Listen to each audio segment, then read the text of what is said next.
Thanks for what you do with your podcast and all the rest. You're doing a great job.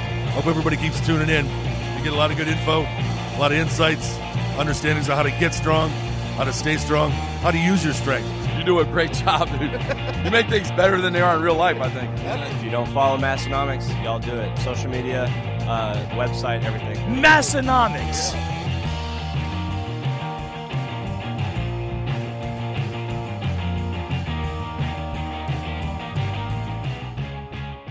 And I love drinking protein shakes, eating chicken bakes, talking about powerlifting.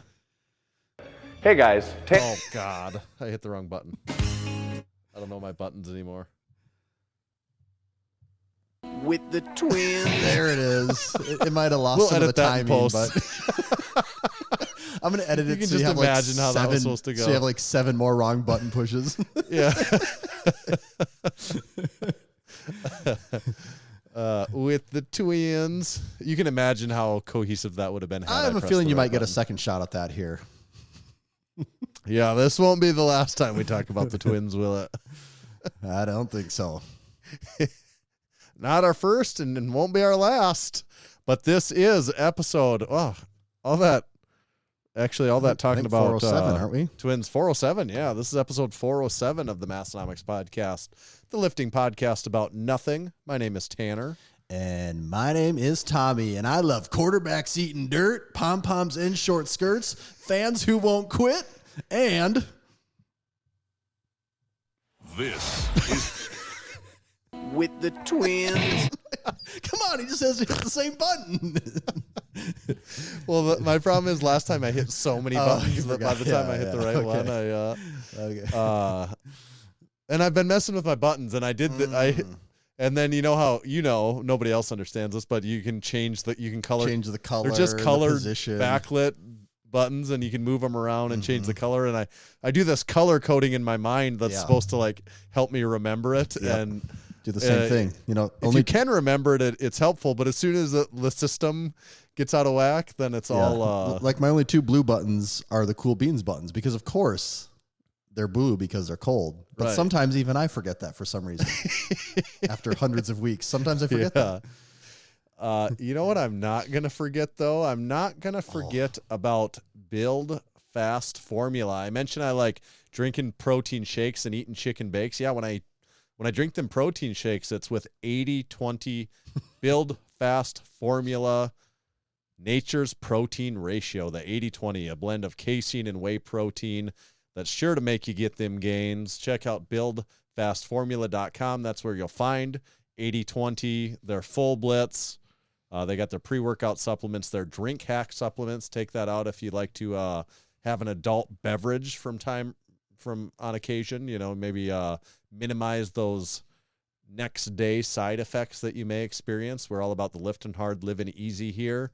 That goes hand in hand, and what better to help you out with that than the drink hack? And of course, Vaso Blitz, the only pre-workout that's clinically proven to give you better performance in the bedroom at the same time. And by clinically proven, I just made that up. So You had an asterisk behind that one. Yes. Asterisk, not clinically proven to do this. Check out buildfastformula.com. Make sure to use discount code Massenomics when you're there. It'll save you 10% on your entire order, and you can use that every time you shop there. Massenomics discount code. Also, if you sign up for a subscription on any of the supplements, you save an extra 10%, 20% total. Buildfastformula.com. And today's episode is also brought to you by Bearfoot Shoes. Bearfoot Shoes are our favorite barefoot footwear to wear in and out of the gym. In this time of year when the weather gets a little feisty and the temps drop a little lower, Tanner and I both enjoy wearing the Barefoot Bruin boots. They're a full-size boot, quality leather, and they got that great barefoot sole that you know and love from Barefoot Shoes. If you need something to wear inside the gym, you can check out their Ursus lines, available in both high and low top for whatever your preference is. And if you happen to be that really, really lucky person that wants to get a pair of the Massenomics collabs, I just checked, Tanner, and according to my math, there's about 10 pairs left in total Biggest And size, 10.5. Biggest size looks like they have is 7.5. So, wow. If you wear a small, that's 7.5 men's, so 9 women's, 8.5 women's. If you're between like 7.5 men's and 4.5 men's, there's a chance there's 1 or 2 pairs of the Massenomics Barefoot collab sitting and waiting, and you're gonna want to get on that because once that thing's gone, it's gone forever. And we are basically gone. Happy to announce that this week, the 10% off discount code has returned. Use code Massenomics, and you can save 10% on your next order at barefoot.store. One more time, use code Massenomics, barefoot.store. That's going to save you 10% on your next order. Thank you, Barefoot Shoes. And that's just not on the Ursanomics. That's on anything. Yes, that's on anything. So Yep, anything you can think of. So, yeah, a pair of boots, you could save a decent chunk of change there. We got, you just got back. Well, Tanner, I should say first of all, some weather we've been having, right, Tommy? There's a little saying. I don't know if you're familiar with this one. And the saying goes, there are decades where nothing happens, and there are weeks where decades happen. And I kind of feel like this has been one of those weeks because, man. Kind of has been. I go on vacation. We got a lot of stuff to talk about, don't we? I go on vacation, and damn, I feel like we could fill 3 episodes of those stuff we got to talk about. Yeah, we really could. But luckily for you, we're going to jam pack it all into this one badass episode right here. But you were just on vacation. Where were we at? Were you? We took a little trip to someplace warmer. Negligibly warmer. We took a trip to the cities, Minneapolis, for those people that maybe don't know the regional dialect. But we went to the cities. We went to a little indoor water park for the kids, and they freaking loved it. They went nuts, and it was. Taking kids and stuff like this is kind of a newer thing for me. My kids are 1 and 3, so I don't know how they're going to handle it. But yeah, they both loved it. Our boy thought it was like the best thing ever. He was just losing his mind. Our daughter had a great time too. And what's the water park area called? It's called Great Wolf Lodge. I think there's like a chain. Okay. I think they're actually a chain. That sounds familiar. Yeah, and they do. It's a hotel. You stay at the hotel, then there's a water park. The cities was also a former Tanner Explains the Midwest topic, so I should actually know that by now if they've been playing along. And we went there. The hotel rates on this, it works great. I'm really starting to embrace the fact that, I have a bit of an unconventional schedule, being that I'm self-employed, and my wife's schedule is an unconventional one too, in the fact that she typically works 3/12s. So I'm really starting. # Bud Jeffries, live an unconventional life. Exactly. Yes. R.I.P. baby. R.I.P. And I'm really starting to embrace the fact that we just need to lean into midweek vacations more because, man, that is just the way to do it. The prices on everything are so much better in the middle of the week. The crowds are non-existent. Like this whole thing, prices that for what we just did basically double. If we were to go over the weekend, if you're on a Saturday, they're basically cut in half when you go in the middle of the week, and that's like hundreds of dollars cheaper a night. It's insane. Yep. And then, so we had 2 great days there, and then we went. This place is right by the Mall of America. Went to the Mall of America today, and I mean, it almost felt like you were in the Aberdeen Mall. There was no one in there. You had probably looked less shitty than that. It looked a lot less shitty, yes. But there was no one in there. And then we go to they have a big amusement park. Cinnabon. There's Cinnabon, yes, but if you're not Snoopy familiar with World or what's when we were children, it was Camp Snoopy. That was what the amusement park was in the Mall of America, and now it is Nickelodeon something. It's all Nickelodeon themed rides, so it's SpongeBob SquarePants and Paw Patrol and all of those things. But there was no one there. There was no one there. You had no lines for any rides at all. Most of the rides, you were the only one on the ride. And because it was so empty, some of the rides don't even run because there's no one there for them. But that works out fine because our kids are small enough that they can't do half the rides anyways. So I don't know if there was any rides that they wanted to do that weren't open. So it was perfect to have essentially an amusement park to yourself. It's so easy. And then same thing, you go to the food court, there's no lines anywhere. There's all of the restaurants. Like it's the way to do it. It was so just chill and relaxing. As chill and relaxing totally as a mall can be. Yeah. And then we also did, they have a thing called Sea Life where they do you have like the aquarium where you're under the water in a tube, and you can look and see the sharks swimming over you. So yeah, I had a ton of fun. Our kids loved it. And, the weather worked as good as it could have, as good as like negative 20-degree weather can. And so it cooperated with us, and it was smooth sailing. And we just got back like an hour and a half before the start of this episode. So Yeah. it was a good trip. The weather was pretty intensely cold over the last week here, though, too, wasn't it? Dude, it's crazy how today the thermometer Oh, it says stays like nice. 15, and it's like, damn, It felt 15 nice. really feels pretty pleasant, to be That's honest. everyone I was talking to. They're like, yeah, you can like be outside and like it was to any exposed skin the last prior days was like going to be hurting instantly It did. outside. It's And today you could like be out there without gloves and stuff and be like, oh, this isn't like immediately hurting my body. You know, like Yes. it's not like immediately hurting my skin. Which Before is a we treat. left, I was afraid to open the garage door, loading the car up, because the second I open the garage door, I know you're on it's just a timer because Yeah. pain sets Yeah. in. Tonight I had the garage door open. I didn't have a coat Yeah. on. I'm coming in and out. It was no problem at all. It was great. But along Well, those lines, I have some follow up on chapped lips. Have you had chapped lips yet this season? We know this is a bit of a hot button around here. A little bit. Have I used chapstick? I've maybe used chapstick once or twice in the last month. So But I have noticed my skin being drier and maybe my lips like being a little, but really not very much, surprisingly, for how dry. It is super dry. Like in my house, the static electricity, like you can notice all that stuff way more. But although I still have not had to use very much chapstick, so like just almost almost minuscule non-existent. amount of Okay, so to chapstick, bring people yeah. up to speed quick, Tanner and I are both team no chapstick here. We think it's not Yeah. necessary. I don't even know if I've used chapstick once this entire year. Actually, it's 2024, so I haven't used it this year, but probably haven't used chapstick in the last 10 months. right. The day where I thought I had to use it, I was out blowing some snow, and Yeah. man, around the when that wind was like hitting you Yeah. hard, and all of the snow's coming back in your face, you know, your face is just pure ice, and the wind's hitting you, and you go inside and you look, and it's like, I actually think what I got was windburn. I think it was more windburn Right. than anything, because Right. when we were driving in the car, I'm like, damn, my lips are chapped, and I'm putting on what's the one in the tube like that you squeeze out? Is that Carmex, or am I mixing them up again? Carmex, I think. I Okay. feel like that's Carmex. So I put on Carmex once thinking, okay, here's my one time I'm going to use it. And then it was a half hour later, I had to put more on. And then we were still in the car ride and I grabbed it again. And my wife goes, what's going on right now? I go, what? She goes, you just put on chapstick 3 times. I've never seen you do that in your life.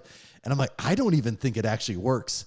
And so after that, I thought about it. I thought, you know what? I think they're just windburn. I don't even think they're chapped. And I've been no chapstick since. I've been fine.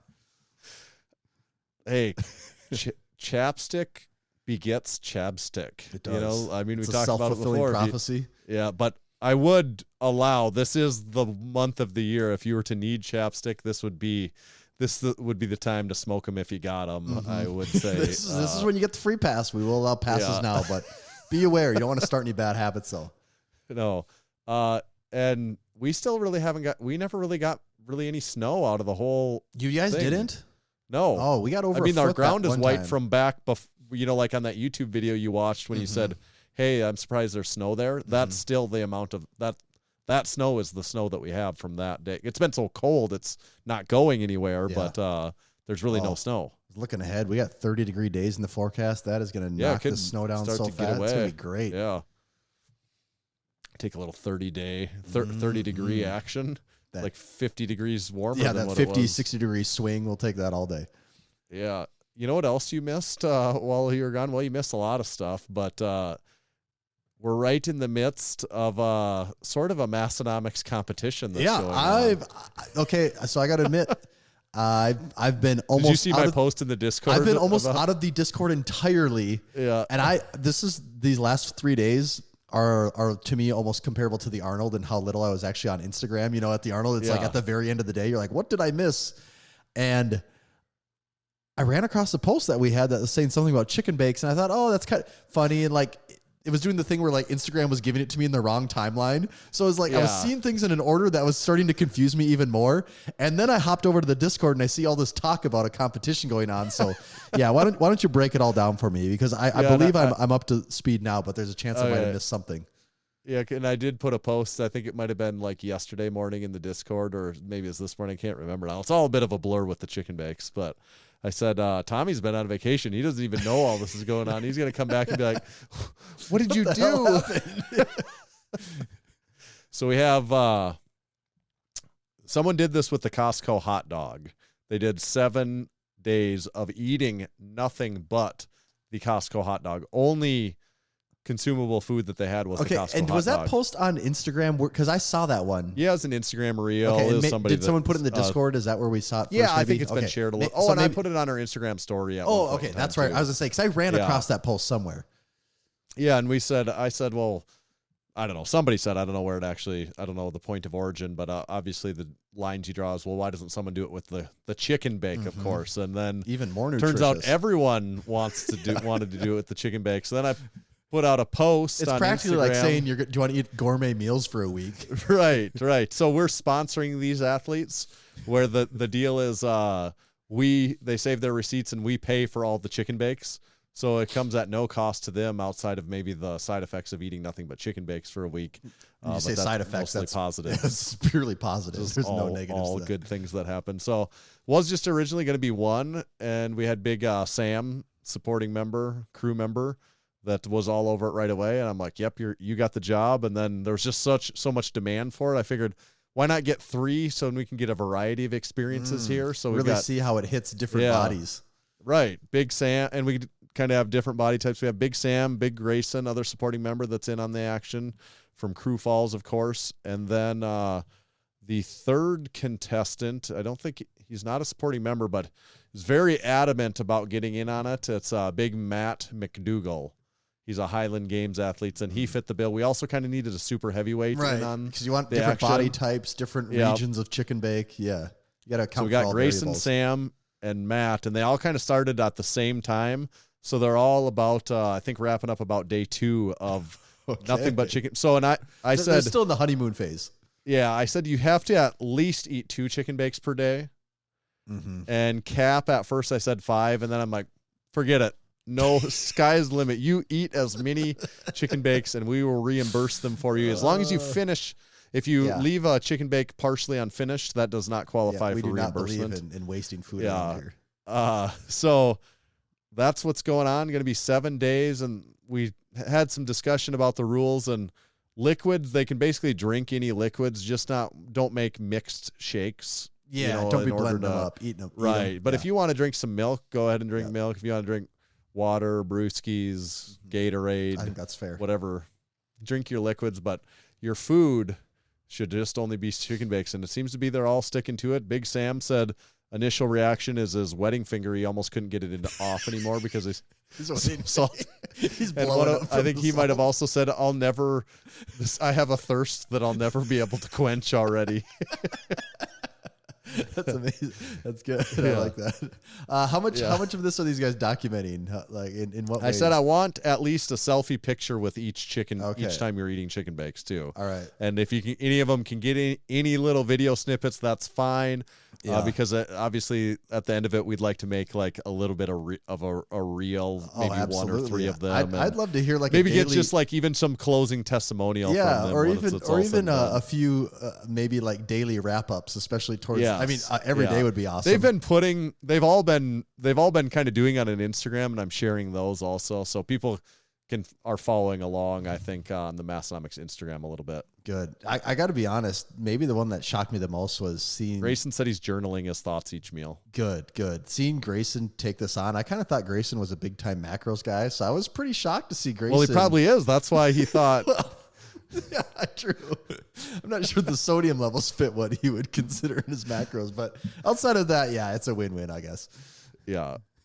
So very exciting. That's probably the biggest thing in the Massenomics world that you missed, right? Is the 7-day chicken bake challenge. That's what I felt like was the biggest thing. That's monumental. That's huge. Yeah, that's big. Do you have a can over there this week? I do have a can. Talking about all these chicken bakes is making me thirsty. These pretzels are making me thirsty. I got a blackberry lemonade Waterloo. Those are all right. We've had those before, right? I believe so. Yeah, not I bad. think And you have lemonade lemon is- or lemonade to any flavor. It's Yeah. good. I like lemonade. The more time goes on, the more I like lemonade. Oh, yeah. Having an orange cream bubbly again. Nobody else is drinking these in the house, so I'm On the topics of lemonade, on the night of Crew Falls, we went to Look's Marketplace and ate dinner that night. Yep. I should have told you to get their lemonade. My wife got their lemonade when we were there once this summer, and it was the best damn lemonade I've ever had in a restaurant. They put, I don't know if they use sparkling water as a base in their lemonade because it had some bubbly to it. Oh, it was amazing. Milk lemonade around the corner fudge is made. Wow. That's what I I always don't say. even know what that means, but it sounds really, really. I think it's perverted. I have no idea. I'm not exactly sure. Don't know where I picked that up from, but it's one of those things that just pops into my an head. old wives' tale, you could say. Yeah. We do have several other things here. I've got this card thing, but maybe I'll save that towards the end. Let's talk football for a minute, okay, unless you want to talk okay. something else. No, let's do that. I think that's good. Okay. So Foosball. Can't be running around playing all that foosball. we never talked after Washington State. We're fans of the Washington State Huskies through Not Coach, anymore. Not anymore, obviously, but we were fans of Coach We used to be. Kalen DeBoer. And someone maybe I believe someone made the comment in the Discord like, "Oh, Tommy, would you support Alabama if he went there?" And I said, "Oh, I'd be conflicted, thinking that would never happen." Well, he's going to Alabama, which is kind of crazy. I guess I didn't see that one coming. I wasn't sure if something like that would happen. I called it on the podcast. I said that exact thing, so I guess I saw it coming. Yeah, I said it. Well, I said, what if Nick Saban retires? He's going to be the first person they're calling. Which I mean, as far as winning goes, like, right. Yeah, he's a coach that knows how to win. So, I guess as of right now, I feel like I never thought I would do this, but I kind of feel like I almost have to cheer for Alabama next year because I do not want to see him have a bad season at Alabama. That would look terrible. So, and unfortunately for him, a bad season in Alabama is going to be like losing 2 games or 3 games. right. Well, but actually, if he lost 2 games, that wouldn't bother me at all. It's like, okay, give him some No, time but to speed up. if you're an Alabama football fan, you don't want your I know expectations to are lose, like almost too high. Yeah. People just need to get into check there. It's essentially impossible shoes to fill, not just big shoes to fill. It is it's totally. Just like, and no one really, I don't think anyone wants to admit that, or at least the fans of Alabama, I don't think they want to admit that. At least the diehards wouldn't. But what is interesting here, there's a couple 2 things that are interesting here. One is it makes the Tennessee Alabama game really interesting because Jake it's like brought that up. Two of the better teams in the SEC, and you'll have 2 Northeast South Dakota coaches going at it, which is like how, like out of all the people that could be. Who are you? So the question is, the question literally was, who are you going to cheer for in that scenario? Oh, I mean, Alabama all day. I take the Millbank native over Aberdeen native for sure. And I do, even though I don't have Millbank ties. Here's the thing. Here's the deep dive on why I actually take Alabama and this over. This is actually why I put this subject in here, because this is something I want to talk about. I don't think you brought this up on the podcast ever. I might have brought it up. I think I brought it up. We talked about it, didn't we? Or, I don't know if you did. I know you talked about it in the Discord. I don't know if you talked this up on the podcast. So here's the thing. I went to play at the University of Sioux Falls, where DeBoer came from. That was his first head coaching role. He came to my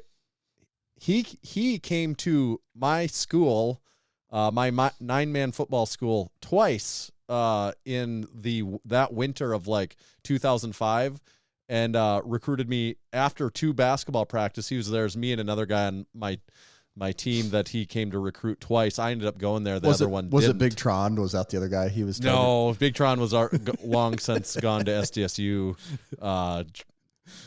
Living the party. life. He was in year 3 of his 8-year undergrad degree at that point, I think. So he's not here to defend himself, so you can say whatever you want. But Coach DeBoer came, which is just hilarious. You don't geographically, nobody listening would understand this, but him coming to Millette, he's gone from coming to Millette, South Dakota in the middle of winter to recruit me to go play football. Yeah, a high school class of how many kids were in your high school class? 25, and we were the biggest class in the school. Driving like almost 3 hours to go recruit Tanner. 3 hours, yes.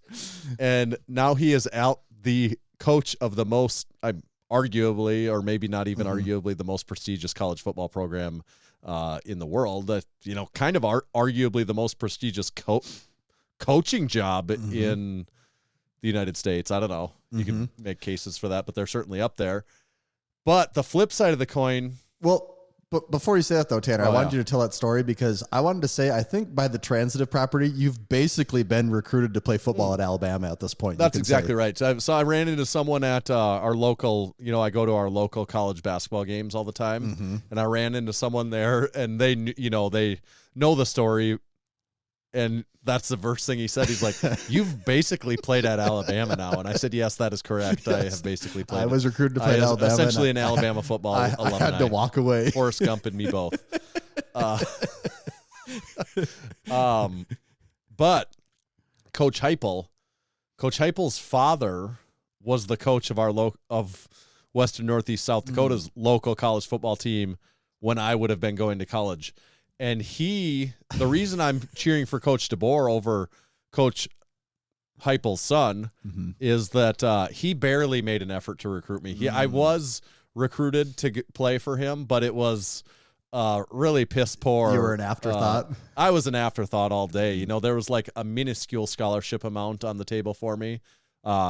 I think I mentioned in the Discord, though, although the cost of schools is so vastly different, even though I was getting probably ended up being 30 times more at the one school, is actually still like a better deal, depending on what you consider a better deal, but financially cheaper to go with the awful offer. But because the offer was so poor there, you never forgot. That's why I would cheer for Coach DeBoer, just because you knew your market value. Yeah. You stuck to your guns. And of course, I say all that in jest, but I would be cheering for Coach DeBoer. I actually at least know him and have sat in the room and talked to him and gotten coached by him a little bit. Yeah, that's pretty crazy though. When you look at a guy, I mean, if you follow sports at all, there's been so many things, stats, charts, and numbers about it, but to essentially go from coaching, I think it said his first coaching job was at Washington High School here in Sioux Falls. Right. I actually lied when I said his first head coaching job. Then really, I mean, if you want to, I mean, a little different tier here, but to go from coaching high school football to, and that wasn't head coach though, was it? Wasn't he just? Was he just the offensive coordinator? I think he was just like an offensive coordinator or like a receivers coach or something. Yeah. So to go from coaching high school in Sioux Falls, South Dakota to coaching Alabama in 15 years or something like that, 20 years is. I think his first year head coaching would have been when I went there in 2005. So it's just in. So 19 years. 15. He went from his first head coaching job in Sioux Falls at an NAIA college. Like they weren't D2 then, they were NAIA. Right. So in 19 years, he went from NAIA to Alabama. That is an insane trajectory. That is insane. And is it public knowledge what his contract is or not really? Saban was making over $10 million a year. Yeah, it's got to be at some. I think wasn't there just like a $10 or $12 million buyout on his contract with Washington just to even go there? Okay, I think it was something like that. But yeah, I'd imagine they got to be paying him close to $10 million a year just to. I'm sure it is.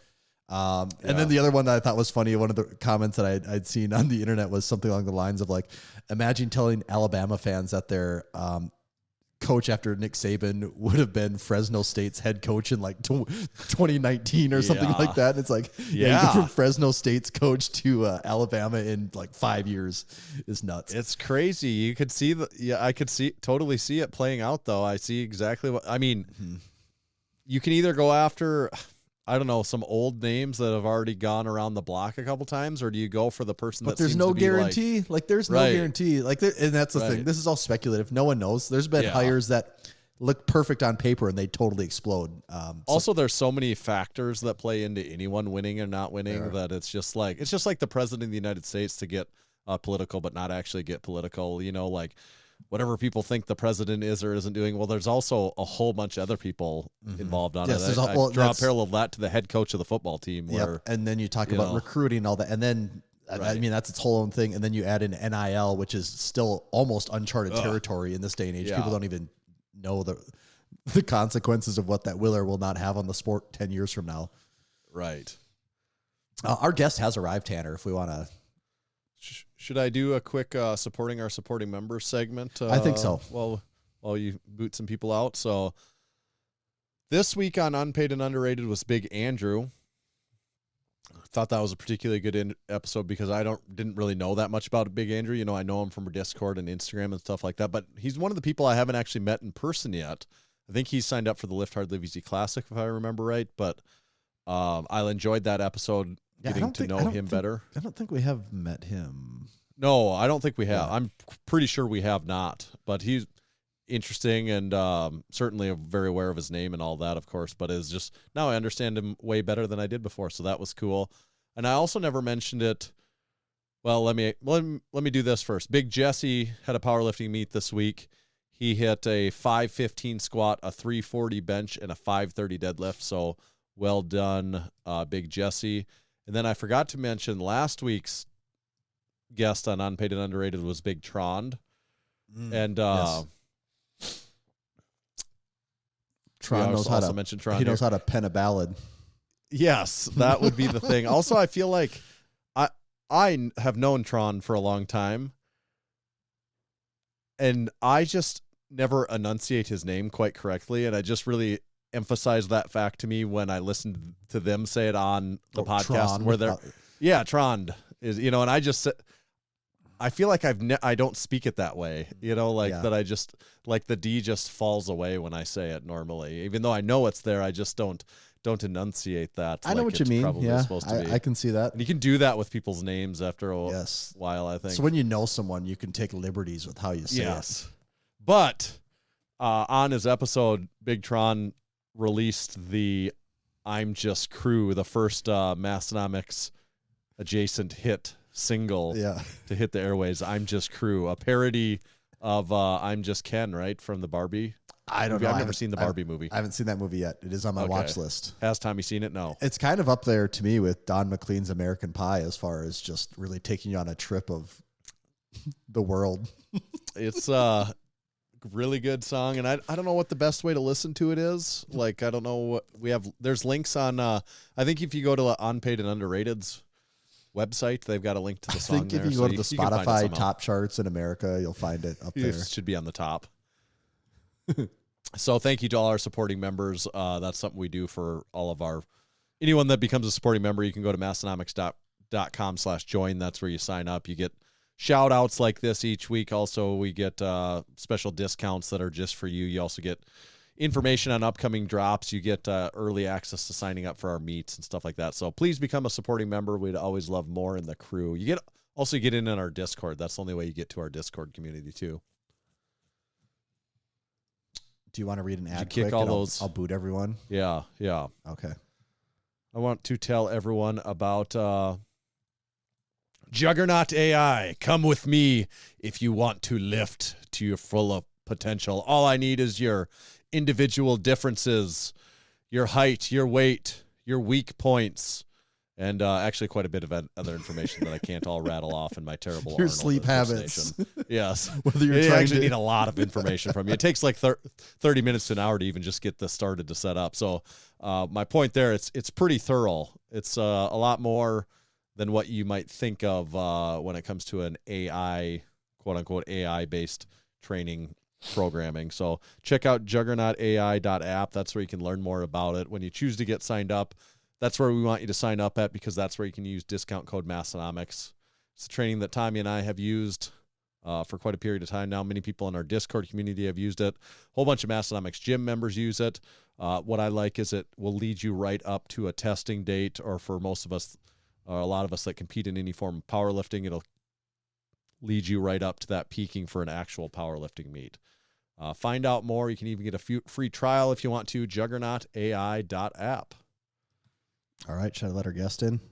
Let's do it. Big Joe, we are excited to get you on the Massenomics podcast. It's been a long time coming, I feel like, so we're happy to get you on here. We got all kinds of questions for you this week. I'm excited, guys. I know a lot of people have already extended congratulations on the 400 plus episodes at this point, but I've been listening for a while, and it's really cool that you guys got to that milestone. I think the statistic is that most podcasts end after 20 or something like that. So yeah, maybe not even. Yeah, it's something like that. On that note too, I really like. I know it's popular to make jokes about every dude that's out there has a podcast. It's like, yeah, I've got a podcast, and I still think those are hilarious, even though they're great. Most of them could be pinpointed at us. I love them still. This is probably the wrong time to tell you guys that I'm starting a podcast. Classic. Well, you mentioned you are starting a podcast then? I don't think that's a joke then. You're probably being serious when you say that. So what's your intentions there? Yeah. So there's actually two podcasts that I'm starting up, believe it or not. I'm diving headfirst in. That's actually even better. Yeah. That's actually why I'm talking to you on this mic. I'm sure I told you guys this over Instagram, but I'm still at home with my family in Pennsylvania. I've had a bunch of canceled flights because of the weather in both Austin, where I'm living currently, and here in Pennsylvania. So I actually went out. I drove over an hour to go and get this equipment so that I could talk to you guys tonight. I was planning on doing so, just for the podcast sake, but I was like, all right, I got to get it early just so that I can talk to them, because I've got a decent setup back in Austin, but it was always my intention to get this. The two podcasts that I'm doing, the first one is going to just be based around like learning how to powerlift. So just think of it like a powerlifter's library. Less than an hour episodes on different topics and stuff like that. And then the second one's a little bit more of a passion project. I've always loved supplementation and the science behind it. I took some classes on it in school. So that one is going to be called Supplement Saturdays. I haven't come up with the name for the first one just yet, but that one's going to kind of deep dive into various supplements, ingredients, the research behind them, and if they're useful. Are you going to dabble into maybe banned supplements at all, or does that one stay pretty clean? No, I actually think I will. Okay. So I took this in college. I took this really interesting course called Drugs and Human Behavior. And the professor was insane. He wrote the textbook, and he said, the way that I wrote this is I just did all of these. And it covered some real drug testing. Oh yeah. It covered every drug from like illicit substances all the way to performance enhancing substances. And I'm looking at the guy, I'm like, how did you survive this? That's awesome. It's like, it was a hell of a time. Yeah. So I'm really looking forward to that. I'm a huge podcast guy. I love podcasts. I don't know. I feel like I am one of those people that needs like constant stimulation. So podcasts kind of scratch that itch, I find myself some weeks, although I be very busy, but listening to so many hours of podcasts while I'm doing other things. Like I listen at times to so many hours of podcasts that I can consume in 1 week and almost like not even realize I'm doing it in a way. Yeah. I guess that's why we all have a podcast. Yeah, literally. There's always going to be consumers for it. I feel like there's a podcast for literally everything. Mm-hmm. So I mean, I guess it's just going to be everything plus two more once I'm into the game for sure. But those are launching in February, so I'm real excited about it. Yeah, and for anyone that doesn't know background wise, I mean, you've been powerlifting coaching for a long time now. I know you were with TSA for many years. Also, how many years have you been powerlifting coaching? Yeah, so I have been doing it since 2015, full time since 2016, which is when I joined the Strength Athlete. So my background is basically just in exercise science. I started powerlifting when I was very young. I'll be 100% honest, was never super good at it, just very, very passionate about it. And I do think that helps as a coach for sure. And I don't know, I was just kind of always that kid that was, reading research in school and trying to figure out, like, can I gain an advantage from that? And that sort of led me to seeking an internship with TSA. And I was very lucky to get that. And I thank them for all the years that I was with them. Transitioned to that full time upon graduation and just did that for many years. And then kind of started my own thing after leaving with Game Day Barbell. And now I'm actually going to be back to being a solo entrepreneur, which I think some people have guessed, but this is, kind of your big exclusive here. That's the first time that I've actually talked about that publicly. So what part of the country will you live in? Actually, probably back here in Pennsylvania, at least for the time being. So I have a very big family. I'm the oldest of 6 kids. And my parents are getting up there. And I've literally since like maybe 7 months after I graduated from college, I left. I grew up in this very small town called Sharon, which is literally right next to the Pennsylvania-Ohio border. I live about 3 hours from Columbus, where the Arnold is. And I don't know, I just kind of always wanted to get out. So I've spent a lot of time in different places. I lived in San Diego for many years, and now Austin for these last 2. And at least while I figure out kind of like what's next, I want to spend some time with my family.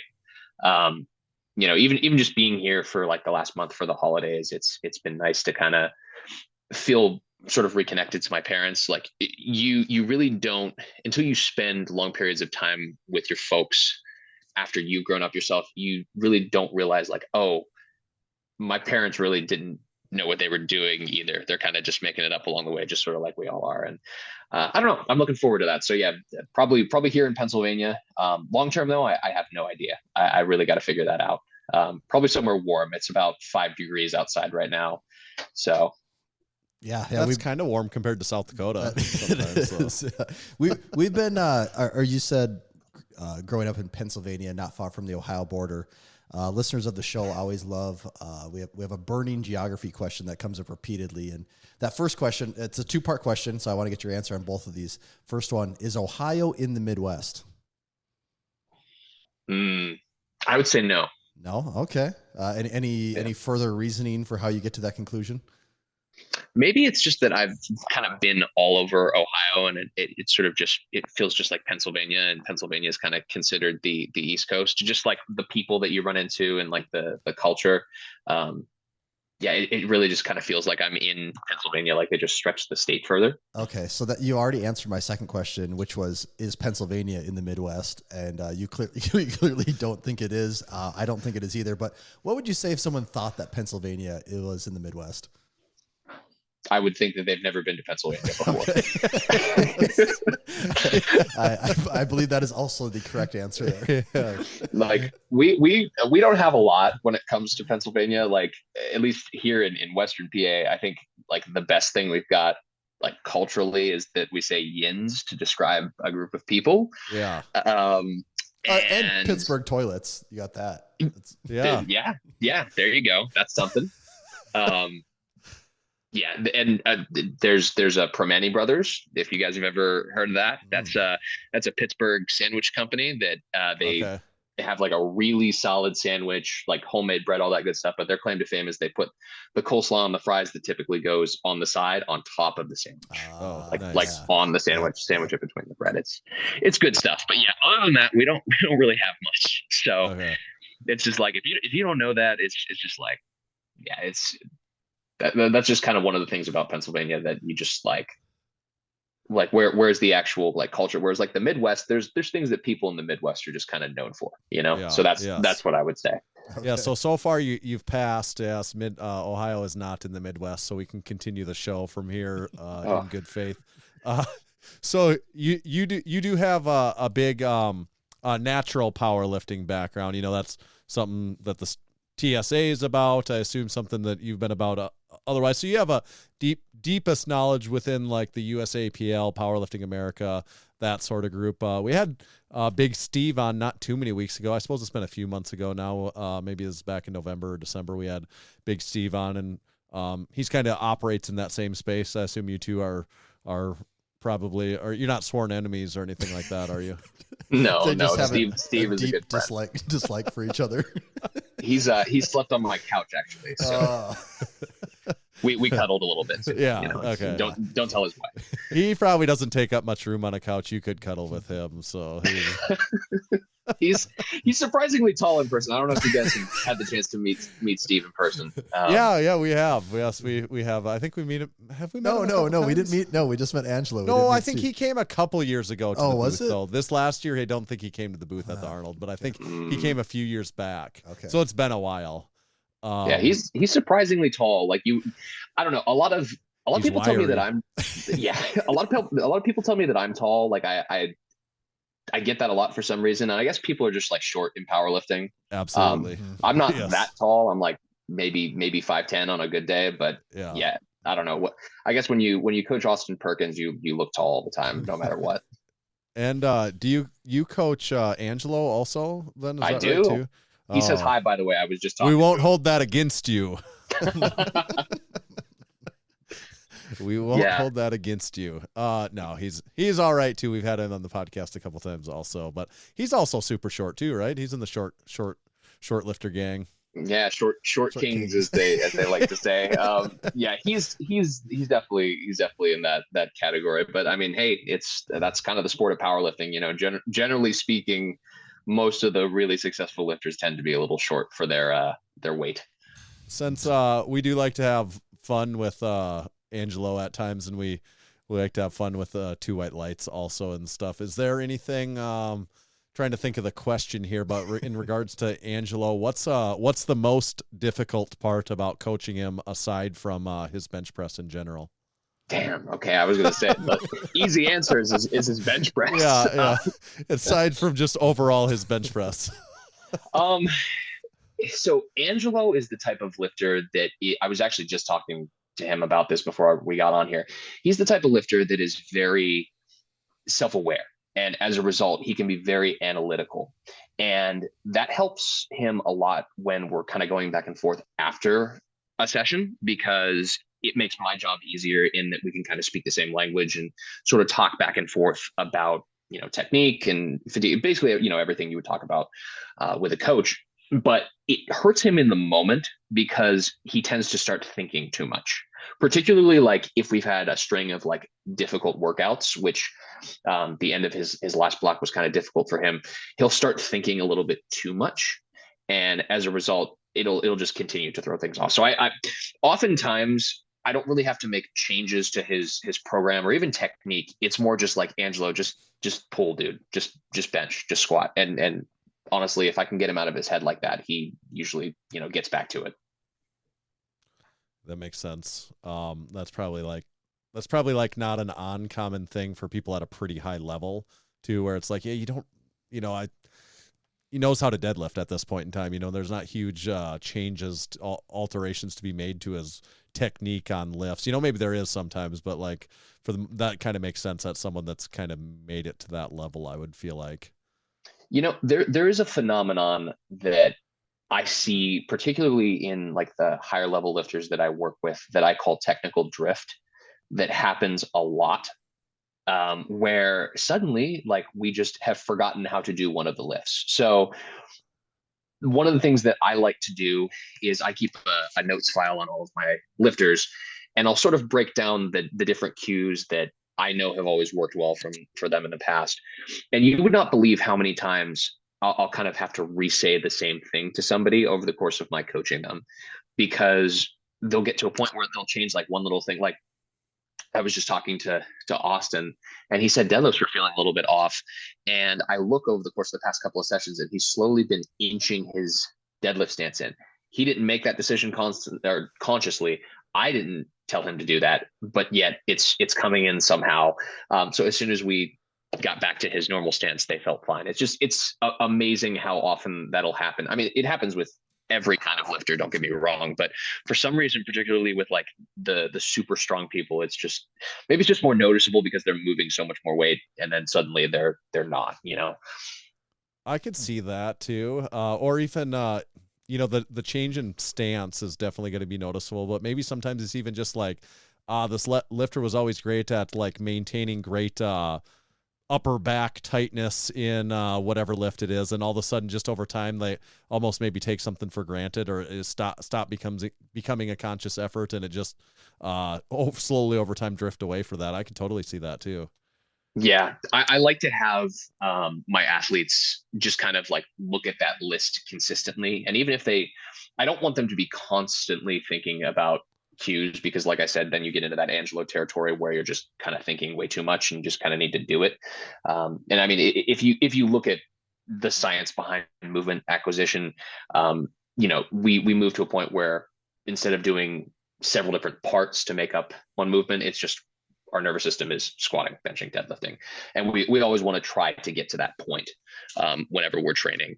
But sometimes you just need a little reminder. So you are we talked about it, deep in the USAPL Powerlifting America community, and in that community, just like every single community in the lifting world that we operate in. There's always fun stuff going on, and there's always drama and this and that, and there's always different things going on. And something that we just came across, and Tommy and I mentioned it for just a couple minutes before we started recording here, and I literally this is like coming out a point of ignorance. We actually don't know what's going on with this, but there's certainly something there, and you probably know a lot more about it than we do. But some Powerlifting America qualifying meet of sorts, where it was maybe in at Zoo Culture, like Bradley Martin's gym recently, where do you know what I'm talking about before I even say anything else that doesn't make sense related to this? Yeah, I do. So essentially, just to explain, I think it's first important to note that Powerlifting America, unlike USA Powerlifting, doesn't have any qualifying totals right now. So first, is that because their numbers are so much lower they don't have to have qualifying totals, or? Yeah. So yeah, essentially they're just trying to get people to compete, right? So I think that's important context within this. Now, that said, there was literally a meet that was designed for basically any lifter that was on Team Flex, that was literally just held, and people lifted the absolute minimum weight possible just to get qualified. And so what is the minimum weight possible to get qualified? Like, to be, well, technically speaking, it is just the bar with the bar plus the collars. Yeah. Although I think if you looked at the meet's description, it said that every lifter was only going to take one lift on each discipline, and I believe it was 75 kilos on deadlifts. Okay. But the other two was just 25 kilos, so just the bar plus the collars. So yeah, that was literally what it was just getting lifters qualified. And I think the problem that people are having with it is more so that it was this sort of like just closed competition that people, couldn't really enter, and that it was only, only people that were on Team Flex that want to do Powerlifting American Nationals were given the opportunity to do that.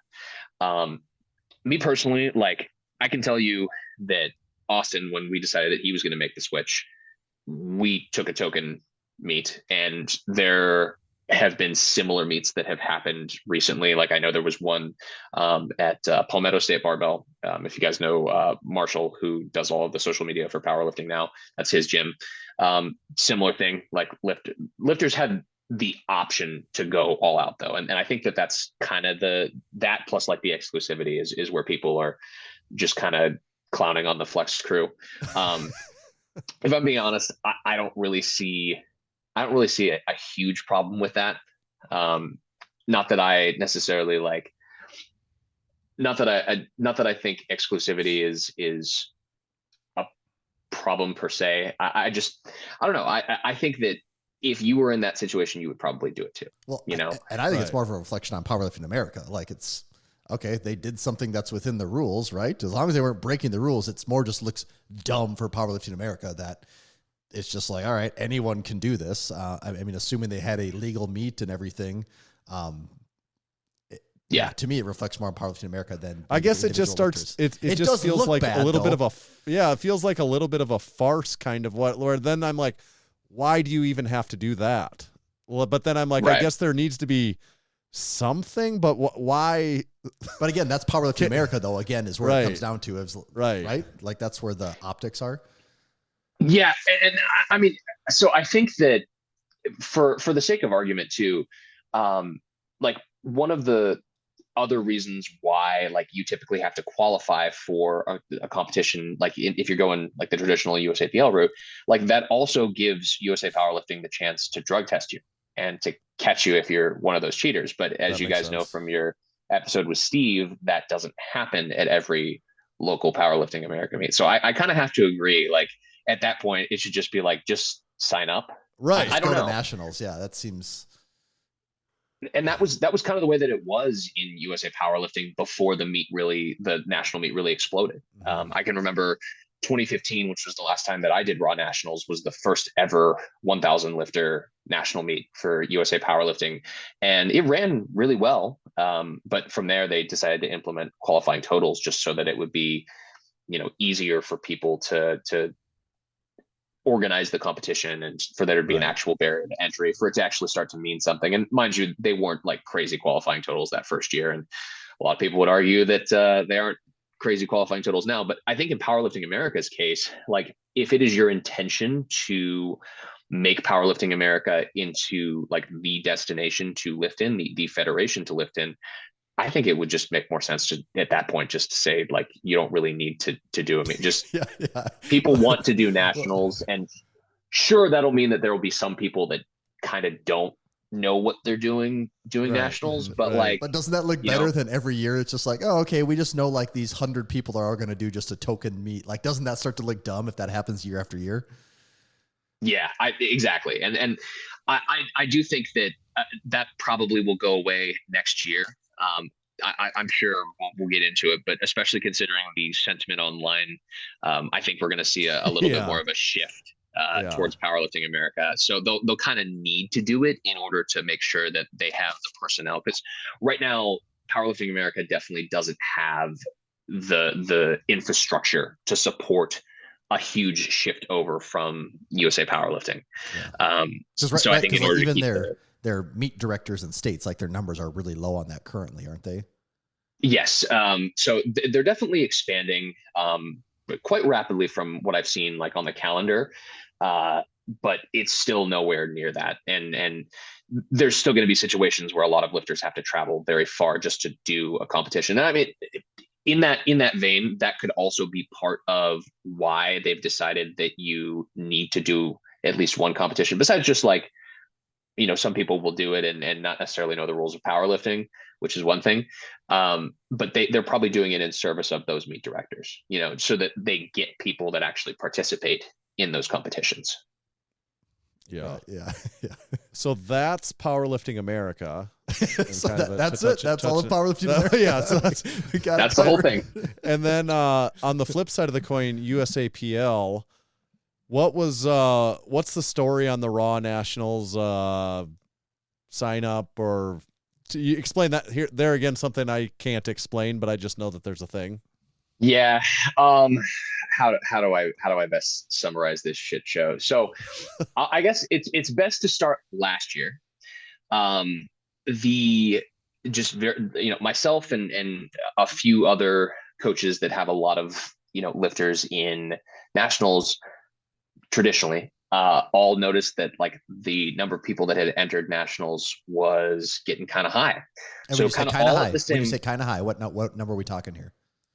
Around halfway so first of all, they had not announced what the cap was going to be. And are we talking open or all classes here? What's all classes? Okay. All classes. So that's the thing, is that this is part of the problem, is that Raw Nationals is traditionally like all the age divisions. So not only is it open, but it's masters and every teen and junior division.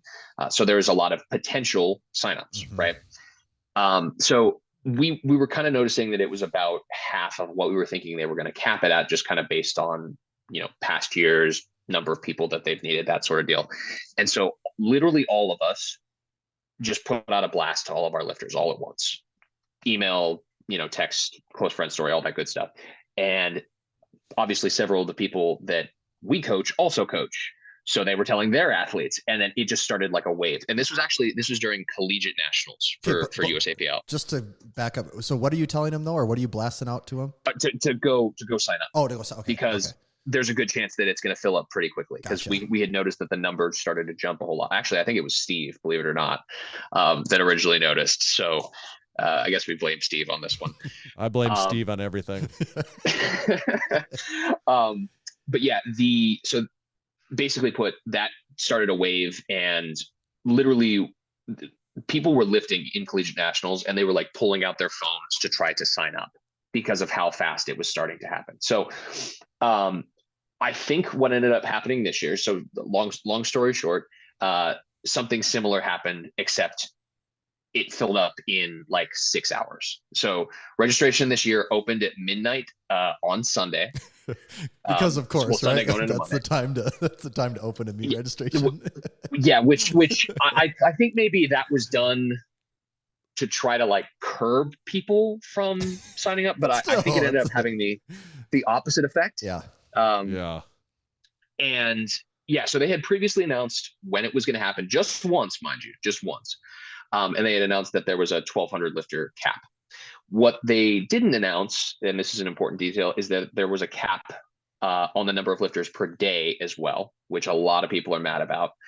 But yeah, they announced it, and I think I remember seeing. I logged on maybe like 1 a.m. or something like that, and there was already 600 lifters out of the 1,200. Damn. So it was filling up super fast. So again, you see the same thing happening. Like all the coaches are kind of scrambling, just trying. Like I am on my coaching Discord. Like everyone, if you want to do Raw Nationals, you got to sign up now. And I'm like calling some of my lifters that I know for a factor asleep right now, like just scrambling. And again, what ended up happening was that so many people who you could argue like really deserve to get like super high level lifters, maybe not quite like the peak, but basically everybody who's left in the USAPL, a bunch of lifters that you would think would be there on the national stage did not get in. And we're talking like top 10 people in their weight class here. Yeah, like a bunch of people did not get in, or they barely just got in. And it has, for a lot of people, just kind of made nationals just not as appealing. And mind you, they sort of rescinded that later and said, like, if you have a pro card, you will still get an invite to do nationals, which I guess is good, because if you learned anything from your conversation with Steve, USAPL kind of blew it with the pro series. But there's so many things that led to that are bad. Like, for example, I forget whose Instagram I was looking at, but somebody made a stat of all of the people who signed up. About half do not have a qualifying total, so at all. But how? So is a qualifying total required then, or they just signed up and they're plugging up? They're going to get a qualifying total. Yeah. So that's the thing is, I'm not really sure when they instituted that, but last year for sure, and definitely this year, you're able to sign up with no total whatsoever. And in fact, I can't remember the exact stat. I'll give you guys the Instagram afterward if you want to like plug it or something like that. But the stat line had like a bunch of people that had never done a meet at all that had signed up. So what that means is essentially a bunch of people who have little to no experience are taking up all these spots. And that's a problem. And I can recall very recently, even like up to 2019, where you would see people signing up literally like at the deadline the month before nationals. And now it's completely switched to the other way around. And when is nationals? So it's traditionally in years past, it's been in the summertime. They've moved it into the fall.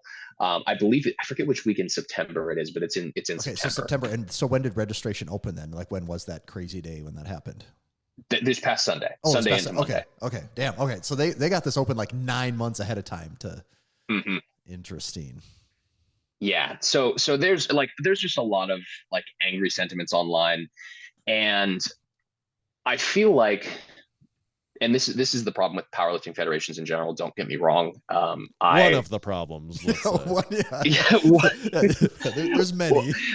There one of many, but the point that I was going to make, and this is just to say that it's not exclusive to USA Powerlifting, but in this case, I do believe that it is, a problem here. This is just a complete disconnect between the leadership and the lifter base. We very much, there were a lot of us that were supporting USA Powerlifting when they split from the IPF.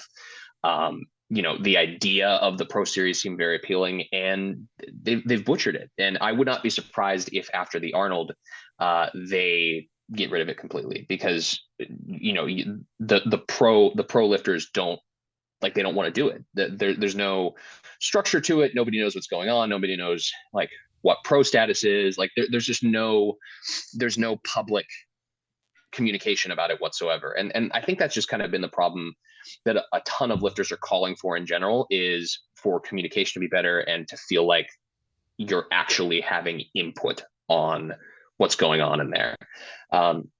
And without getting too much into the detail, like there is opportunities for that. But again, like I've been in that situation where I've been to some of the like meetings that are open about this stuff, and it just kind of feels like a boys club, if I'm being honest. you can speak up and stand and talk about something, but then they'll just kind of shut you down. So it's just something where they're just not listening to their lifter base. They're not listening to the people that are actually consuming the product and brand that they're trying to create. And honestly, I really do feel as if there will be a shift to powerlifting America as a result of that. So could you see the USAPL dying from this, or just I don't know about die. I think dying is probably the wrong word. I do think that a lot of their younger base will certainly start to shift, simply because, and again, this is where I think the leadership, and again, don't get me wrong, I do think that USA Powerlifting has a lot of good stuff that they're doing too. I don't want to, make this seem like I'm just, hating. But I think that the leadership is not really paying attention to what their younger consumer values. Like if you look at, collegiate nationals, that's probably the second most popular meet, and tons of young lifters do it every year. They're the base of people who typically are powerlifting these days is younger, and they idolize these stronger lifters. So they're going to want to follow where they go. And I think that that's the mistake that USAPL is making. I don't think that it's necessarily going to die, but I think it's going to start to die. I don't know if there's a better word for it, but I think as these lifters make the shift over towards the IPF, and they certainly will, because honestly, they basically already have at this point. But now you're going to get those like second and third tier lifters, because now they can't do nationals. And some that are even signed up, like, I'll give you an example. I don't think he would mind my saying this, but Brandon Dudley, if you guys know him at all, Bam Bam, he got into nationals because he was on one of the days that just didn't get as many lifters, so they didn't fill up the cap for the day. And he's ahead by like, I think over 100 kilos in terms of qualifying total of everybody in his weight class. So he's like, I don't know if I want to do this, So just to put a cap on it, I think it's not necessarily going to kill it, because it'll still cater to the local lifter, and ultimately that brings membership. Plus they have a lot of meet directors. But I think that over time, if you fail to cater to the audience, the majority of the audience, which is the younger lifter that is interested in competitive lifting and all that, you will die. And I think that that's ultimately what's going to happen, is you're going to see that slowly start to happen over the course of the next, we'll say 3 to 5 years. Yeah. So like when you talk about those things, it brings up a lot of interesting points to me, because it varies from marketing to how you actually make your money to what your target customer is. And I mean, I know they used to publish this stuff. Do you know what like USAPL membership numbers were like in the most recent year? Like, do they still put that out there? So they do. They release all of this every year at the national governing body meeting, mm-hmm. which again is open to any card carrying member of the USAPL. You can't necessarily vote there, but you can voice your opinion. But yeah, they release all of the stats. I don't know off the top of my head what they are, but again, just if we're talking like national meet participation, just looking at the fact that the majority of the competitors that are in Raw Nationals right now that are signed up for it are like around that junior age. And again, the collegiate nationals tends to be, also a meet that ends up selling out. I think it's fair to say that the younger lifter is the consumer, right? Yeah. Like they certainly have plenty of masters lifters, don't get me wrong. Obviously plenty of open lifters, but I do think that the average age of power lifters these days is that mid to early 20s. Uh-huh. Well, and so, I mean, I just tried to Google find something here quick. First thing that comes up, I don't even know if this is right, but it says powerlifting was at an all-time high in 2019 in the USAPL with over 22,000 members. I don't know if that sounds even roughly right in your mind or not. But if you say, okay, there's 22,000 members, if you just say, okay, they bounced back from COVID and they're around 20,000 today still, somewhere in there. And you say, I don't know, what was there, like 1,000 people trying to register for nationals? Well over that. Oh yeah. Well over 1,000 trying to register. So it's like, damn, okay, what's that? 5% of their membership base is trying to attend nationals. It is interesting because you think, well, okay, does that 5%, like, are they diehards about nationals? Of that group, only a small percent of them are actual competitors, at that top level. So then it's like, it is kind of crazy because it's that perception of, okay, well, you got to appease the top, and I shouldn't just say appease, but you also have to make it appealing to the top top 1% to be interested. But in doing that, you also have to not screw over the other 20,000 plus people that are doing it. So it does turn into this weird numbers game of, all right, it's got to be something that like people want it to be attainable and they want to reach for, but you also have to keep all the other 20,000 people happy. And I'm sure right now they're probably playing the numbers game of, oh, we still have 20,000 people that are here. So who cares if the top 100 guys leave? But the top 100 guys do a lot of marketing, and I should say guys and girls. The top 100 athletes do a lot of the marketing lifting that the other 20,000 aren't capable of doing at the same time. So yeah, there is a very interesting dynamic, maybe even power struggle, you could say, going on there. Yeah. And that's exactly my thought. Like, so just to give an idea here, pop quiz guys, who do you think is the number 1 and 2 as far as popularity of the USAPL goes? Well, like, okay. So when you say popularity, are we talking that? Instagram numbers, or how are we defining popularity? Well, does Russell Orhe still count as USAPL, or is that Powerlifting America now? But I mean, it's Russell Orhe, and I don't know. What about that girl that Joy? I'm thinking very, it's people like that to me. So yeah. So to be clear, I'm talking about like who are the 2 people that really built up the popularity of the USAPL. So we got Russ. Okay, Russ. When you say built up, are you saying built up the popularity post IPF split? No, I'm talking period. Like what brought these huge numbers to be honest I would say what brought the huge numbers was there's a meet in every single city. Like that's, to me, what brought the numbers. Like I think there's tons of people that get into powerlifting and don't know who the hell Russell Orhe is, but they see like, oh, I go to a gym and there's buddies that do this. Oh, and there's USAPL meet 10 minutes from my house. Like, to me, that's why USAPL powerlifting is popular, and Powerlifting America can't get there for a long time, because if I want to do a powerlifting, we live in South Dakota. If I want to do a Powerlifting America meet, I got to drive to like, I don't know. I don't even know where I got to drive to. I probably got to drive 10 hours to get Chicago, maybe. I don't know. Like, it's not even attainable. Probably. So like if you're getting into the sport, if you're the average everyday guy, you can't even get into Powerlifting America unless you're lucky enough to be in a geographic location that caters to it. Yeah. And that's fair. I suppose maybe I was thinking more of like the awareness that it exists. And so I was looking for Candido there. That's, okay. Oh yeah, who, Johnny yes, Candido. yes, that's okay, a good. Yeah, That's so more, yeah. Tanner and I, I'm 34. Tanner, you're 36.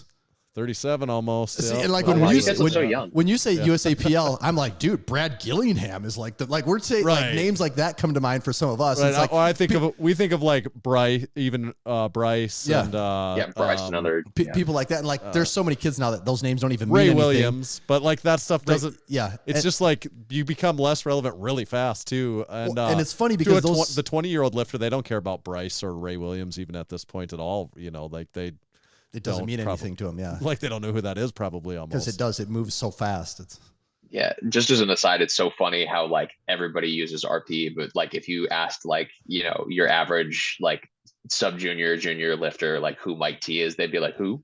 Yeah, that's a good. There's another good example. Actually, Mike's super strong now too. And still, has been strong forever. Like been strong so long. He's crazy. So, like the interesting thing to me, what you brought it up, you touched on it a few times in this conversation, is like how young the average lifter in that group seems. And when we got into it, Tommy, like about 10 years ago, or about kind of when you would have started, I don't know if I just was looking through different lens because I myself was like more in my mid 20s now versus in the submasters range now. If it just felt different to me. But the group 10 years ago felt a lot older. Like powerlifting was like these people that had been doing it for a long time, and they're like it's like the old guy in the gym that's like, it's the old powerlifting. gym Here's rat. what you do. Yes, yeah. Like when we went to our first meets, it felt like, maybe we were 25 plus, and it felt like we were the young people there because everyone some was of the younger guys. Most of the people, and this was these were USAPL meets, and at least locally, the people that were into it have been the people that have been doing it for like 15 years. And they're like, here, let me show you how to, let me show you, Sonny, kind of that sort of thing. And now it is like a young, cool sport kind of, which it feels like a weird transition. And then what I wonder as a coach of those lifters, do you ever feel, because there certainly is like this online like cool young Well, coolness it has to a it. trendy component to it right now. Trendy, Whereas, like a trendy. whereas you could definitely, and I don't think this is like being unfair because people do what you like. I'm not complaining one bit. Like, yeah, get a ton of 18-year-old, 16, get anybody who wants to do it. I think that's great. Yeah, right. But like 10 years ago, if you wanted to do powerlifting, you kind of like had to almost go out of your way to do it. And now it's like, no, it's like you can go to any gym and there's like guys that are like sumo pulling, 600 pounds. And you're like, oh, this is powerlifting. And it's just like, it's so much more accessible now than it used to be in that regards. As a coach, do you ever feel like a coach of these lifters? Do you ever feel like, oh, I need to stay on top of what's relevant to someone that's 20? That sort. Do you like someone that's 19 and someone that's 21? And because I assume you're in your 30s also. Well, you're dating me a little bit. I'm 29. So okay, one more year. Okay, one more year. The gun, I would have guessed like early 30s maybe. So we're in the. So you're not that you're not that far removed for it, but in some cases maybe you're a decade older than them, which is something. But do you feel any of that, or do you ever is that a thought that crosses your mind, or not something that you even have to think about? If I'm being honest, I think being in powerlifting these days kind of keeps me feeling young. I could see that actually. I could believe that. Yeah. Because I definitely like. I'm gonna give a special shout out to my high school lifters. So I have three high school lifters on my squad. They're all in the Texas High School Powerlifting Association, which is it's a high school sport, and actually, believe it or not, the biggest. Yeah, the biggest one out of all the federations that exist in the world. And yeah, it really feels that way, that I almost have to feel connected to that. Now, mind you, and to this day, I'm still not proud of it, even though I have a reasonable following on it. I do utilize TikTok as part of like the way that I advertise my business, and I'm kind of getting ready to ramp up with that again. That definitely keeps me sort of connected to it. But I definitely, I feel like in order to be successful in powerlifting coaching, you very much need to know not only like what the younger demographic is looking for, but also just kind of the way that they think, right? Like you have to be able to relate to them when it comes to like the way that they're looking at the sport, because they look at it through a different lens. Like let's just face it, like they have come up, and this is kind of what I was referring to when I was talking about Candido and obviously Russ now, and I think we mentioned Joy. Like they have come up through the lens of looking at these people and seeing their success, and that's kind of like that's what they're shooting for. Whereas like, I don't know, for me, like when I was coming up, like I looked at like Dan Green, and I was like, holy shit, I'm never getting there, but that'd be super cool. Like it's neat to be jacked and lifting a lot of weight. And I think one of my like early idols in the drug tested space was Ben Rice. You guys know Ben? Yeah. He's what's the platform? Twitch. God. Yes. That's how old I am. I can't remember what Twitch is called. So yeah. So back in the day before Ben was just deadlifting 700 pounds every week on Twitch, he was posting a lot on YouTube, and I remember seeing him and being like, him talking about him being natural, and that was one of the things that made me think like, oh, this is something that I could really continue to pursue. But I think it ends up just being different, and you do have a little bit of responsibility, like when you coach those lifters, to kind of understand that a little bit more. Do you think there's any coaches or coaching groups or businesses, entities out there that not to name names, but do you think this happens where maybe they haven't stayed cool enough and it's like harmed their business in any way, like that they haven't stayed relevant enough, and whereas their level of coaching has never decreased. Their service they offer isn't worse, but maybe they miss out on a portion of their pie because they're not relevant enough. I mean, yeah, I think that those groups that, and I'm not going to name any names, but there's certainly groups that like have missed the wave as far as creating content. Right. Like if you look at, I think the gold standard these days is the guys who are putting up content on powerlifting now. I mean, obviously that's a paid service, but it really is kind of like a central place to go and learn about that stuff. And obviously, their pedigree makes them sought after as is, but like being able to put out content and sort of expertly explain what to do in order to be a successful powerlifter, successful powerlifting coach, that certainly helps you stay relevant. I think Steve is 36 at this point, and he coaches a ton of lifters that are younger than him, and he's very sought after. And so I think that's kind of what, it's almost part of the job at this point. You kind of have that.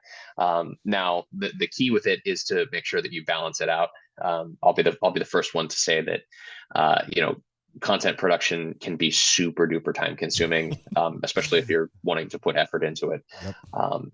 So yeah, I mean, obviously you guys know that. So it's very easy to kind of get lost in the sauce when it comes to the other side of it too. But yeah, I think that if you fail to produce content in this day and age with any business, not even just powerlifting coaching, you'll lose relevance, despite the fact that you might be great. Like, I know so many coaches who are wonderful at what they do and extremely talented, and nobody knows who they are. You just kind of have to put them on your recommendation list, because you simply can't handle enough athletes, and then you pass people on and hope that they are able to just kind of build business with word of mouth, which honestly, like, word of mouth is still a good way to build a coaching business, particularly if you're serious about, having like a small roster. I think it's great to get to that point. But I mean, we could get into this. That could also be a topic to talk about. But I also think that, like, especially in today's economy, it can be a little hard to sustain a full-time business with like a small roster. So there's an ebb and flow when it comes to that. But yeah, long story short, just content production is important, and if you aren't doing it, you've kind of missed the boat. Yeah. We do this. We're from South Dakota, as we've already mentioned. So we're kind of Mount Rushmore experts. So we do this Mount Rushmore thing on occasion with guests that we have on here. And Tommy, I was thinking maybe it'd be fun if we start to make this even more and more niche all the time. Where it's like it. Yep. Where the Mount Rushmore gets to be so niche that it's almost start to make the Mount Rushmore more ridiculous. But what would be your Mount Rushmore? Now there's 4 of them on there. Mount Rushmore of modern era USAPL, Powerlifting America, drug tested powerlifting coaches. Your Mount Rushmore of modern era drug tested scene coaches. Wow, that's really difficult. That's so difficult. All right, I'm going to start off with an absolute legend. I don't know if you guys, I don't know for sure. I don't think you've had him on. Is Matt Gary? Do you guys know him? I know who he is, but heard the name. Wife is Susie, right? Yep. I believe So they're I believe they're South Dakota natives, Tanner. Okay. I know the name too. So okay. So Matt is a legend in the sport of powerlifting. Of all of the people that I know professionally in the space, he's probably been in it the longest. And he has kind of, along with Susie, have kind of branded themselves as like the person that you want in your corner on meet day. So Matt is helping to head up the national team for Powerlifting America this year, and I think just going forward, period. Matt is just a whiz when it comes to attempt selection. Like, the guy has done stats, like just looking for different patterns to see like what will help you be, the best powerlifting coach on meet day. He's got a book on the subject. Like, he is the guy when it comes to that stuff. So I would say first guy is definitely Matt for that reason alone. He probably has more like wins based on attempt selection in the first place. And I do think that the modern philosophy of trying to go 9 for 9 comes from Matt specifically. Matt and Susie, I should say. So I guess maybe, I don't know, maybe you could like put half of each of their faces on it, because that is technically fair. Yeah. They're kind of a team. They're a team. So we'll. That's fair. That's one spot. Yeah. Yeah. So them for sure. I'm probably gonna go Mike T next. Mike, because obviously, like he introduced the idea of RPE based training to powerlifting.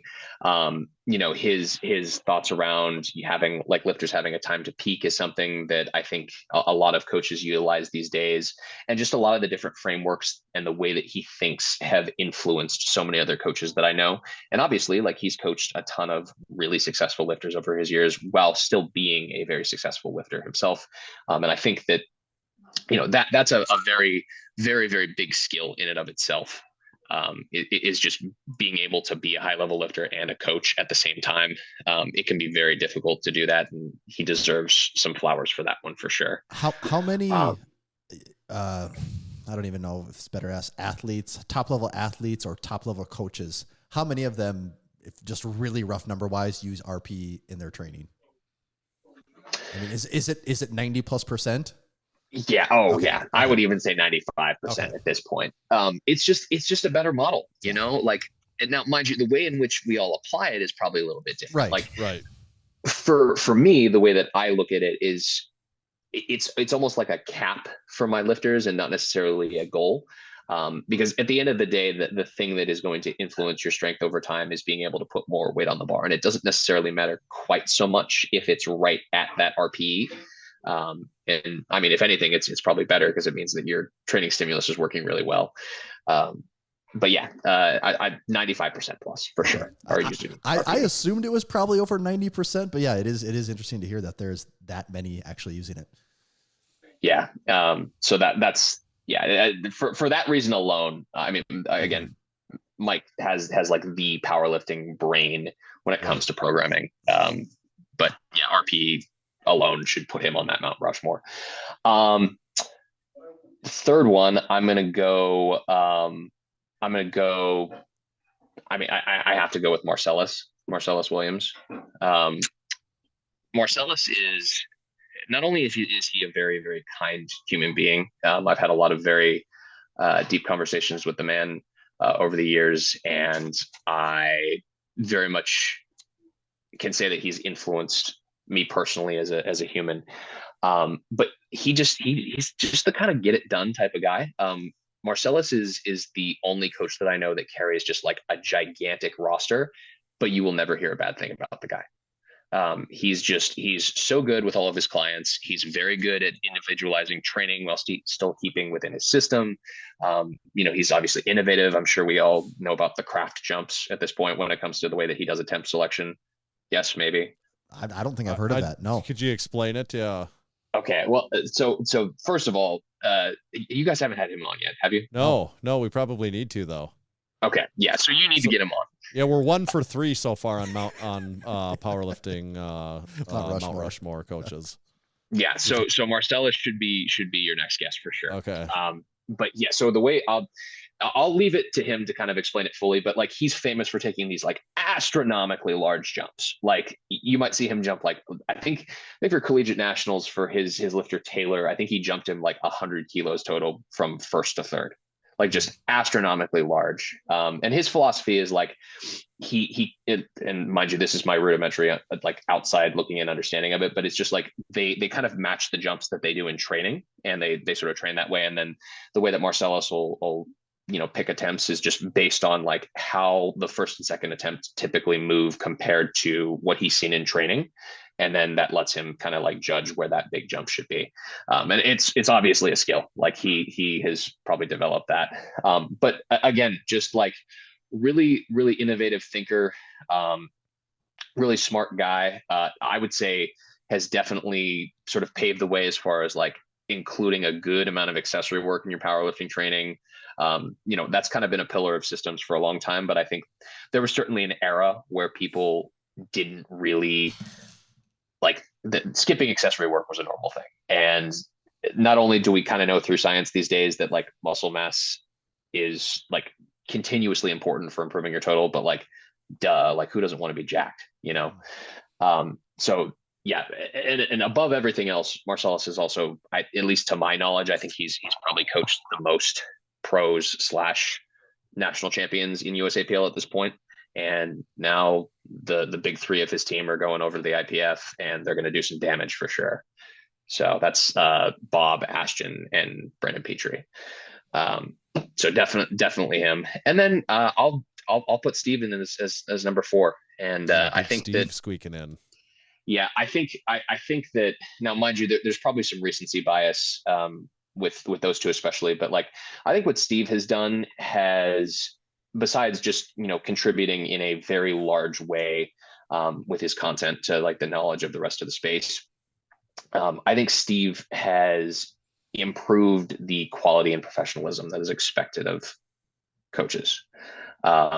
Steve is one of those rare coaches that like he's actively trying to reduce the size of his roster so that he can be more professional and so he can spend more time with his wife. But I think that is the direction that the sport needs to go in order to actually make this into a real profession, and for coaches to be able to feel like they can really give lifters the attention that they deserve. We need to get to the point where coaching is valued more so that you can keep a small roster. And so I think that Steve is paving the way for that and trying to normalize that. And, again, just wonderful coach overall, has produced a ton of great lifters. Still hasn't produced a USAPL national champion. I know he told you guys that on his episode. And I hope he gets that. Now, obviously he's produced 2 crazy strong IPF world champions in Waskar and Natalie. So like, can't knock him for that. But yeah, that's probably my Mount Rushmore for sure. I think that's good. You omitted yourself from it. I thought you were going to give yourself the recency bias and put yourself on that. No. So here's the thing. I don't think I'm, and maybe I can speak to some of the other coaches that might be listening, but I am my own worst critic, and I'm someone who deals with imposter syndrome a lot. And certainly I've helped a lot of lifters, amateur all the way up to the best in the world, and I will continue to do that for as long as I'm able to serve the sport. But I don't consider myself the best. I think that I'm good at a lot of the aspects of what make a good coach. I'm particularly gifted with programming. I think that I can kind of I have a good system for figuring out what works for an athlete, just through a lot of trial and error. But I think that there's a lot of stuff that I can improve on as far as technique goes. I have severely bad ADHD, so staying completely like organized with my systems is something that has taken me a long time to figure out. Like I have so many Discord bots programmed at this point. Like I don't think I could list them all. But there's a lot of things that I think I still need to improve on before I belong on that Mount Rushmore. I'm just happy to be along for the ride. Okay. We have a lot of bots in our Discord too, but I don't think they're probably as they would be serve as much of a purpose as yours do. Yeah, they would actively hurt your organization if our bots were unleashed into your Discord. Yeah, now here's the thing. I'm also notoriously bad with technology, despite being like sort of that age group that has grown up, with like the dawn of social media and stuff like that. So I don't know. Maybe I need less bots. Maybe that's what I need. Quick question, because I know I'm going to ask you to try and keep this quick, because I know this could almost turn into a whole episode in itself. Do you have any concerns, problems, issues with I forget what it's called. Steve gave us the term with the coaching for Powerlifting America versus Article 14. Yes. Do you have any problems with that you'll be facing? Yeah, so I'm actually in the same boat as Steve. So my friend Brian Lay, he was the guy who won the 66 kilo national championship last year. I helped coach him at nationals. So I did the same thing Steve did. I signed up for that. And then the next week I was at the Arnold. And so therefore I am, not able to coach. So yeah. Is it because someone narked on you? Let's get this. How did this happen? I mean, if I'm being honest, I haven't been told by anyone, but like, again, that's public. That's like public knowledge, the pictures of Brian and I, and other people for that matter, from Powerlifting American Nationals are on my social media, on Brian's social media, on other people's social media. And the pictures of me at the Arnold are on social media, so all it would take is one person to say something. I mean, if I'm being honest, this podcast right now is saying something. So yeah, I'm just expecting to be told that I can't go back and coach my lifters, which does kind of suck, because I do have some guys that are swapping over to Powerlifting America, and I want to be in their corner. And I'm going to be there regardless. Yeah, but doesn't that present a problem for some of you guys going forward pretty soon here? Is if there really are groves of people making a jump to Powerlifting America, I mean, there still are going to be a lot of people left in the USAPL. Doesn't that start to affect your guys' business where you have to become exclusive to one or the other?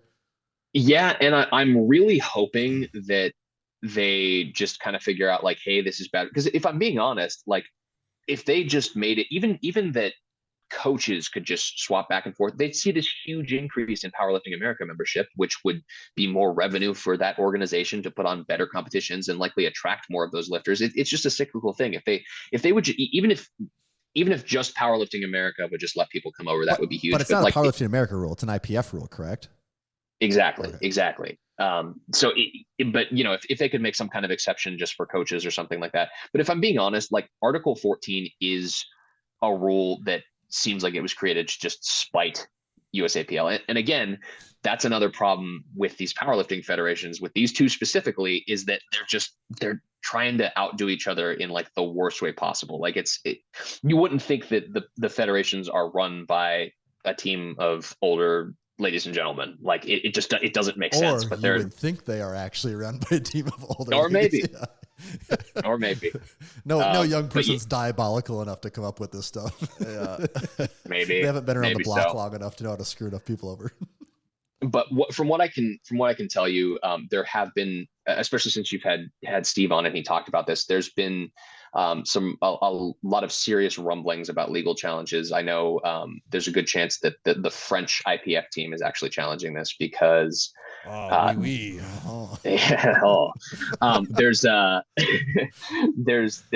a few coaches that coach for the French team. Mind you, this is a volunteer job, right? That coach in other federations, and therefore under Article 14 they are banned, or sorry, suspended is the politically correct term. And so yeah, that's what I've heard, is that they've been getting together a legal case for that, which I think will probably carry more weight than if one like individual did. And especially because it's a European country, that legal system kind of matches up a little bit more with, I believe it's Luxembourg is where the IPF is headquarters are, I'm pretty sure. So yeah, we'll see what happens. I hope it ends up happening. I don't know if it's going to happen this year, but maybe next year by the time Sheffield comes around or something like that. Luxembourg sounds like where an evil headquarters would be at, kind of. Like where, I'm just picturing Gaston at his desk, just going, yes, I'm excluding all the Americans. Just twirling his mustache. Yes.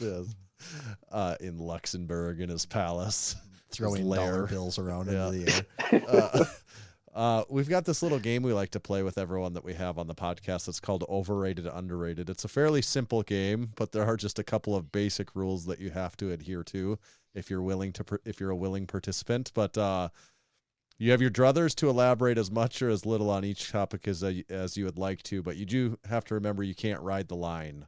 Line riding is not allowed. You do ultimately have to decide on each one, and usually they're all very political and religious in nature, so we try to have fun with this. Yeah, so little fun fact, one of the series that made me very popular on TikTok was Underrated or Overrated. Excellent. So I'm very used to this game. Okay. There we go. Overrated or underrated, as at least for some period here in your recent life, you were there. Overrated or underrated Texas barbecue? Ooh, I'm honestly gonna say underrated. Everybody hypes it up, but you are not prepared for the flavor bomb that you're gonna get. Especially like if you actively go and seek out just the little like mom and pop places that you don't hear about as much, you're just gonna get a crazy experience.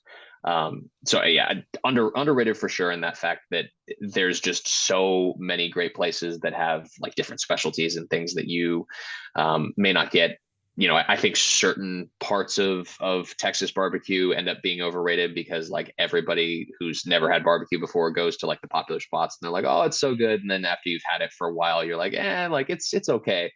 But overall, the possibility of, different things that you would have throughout Texas, for sure underrated. What what is quintessential? Like if you're going to order Texas barbecue, what would you be ordering on the menu at a Texas barbecue joint for you?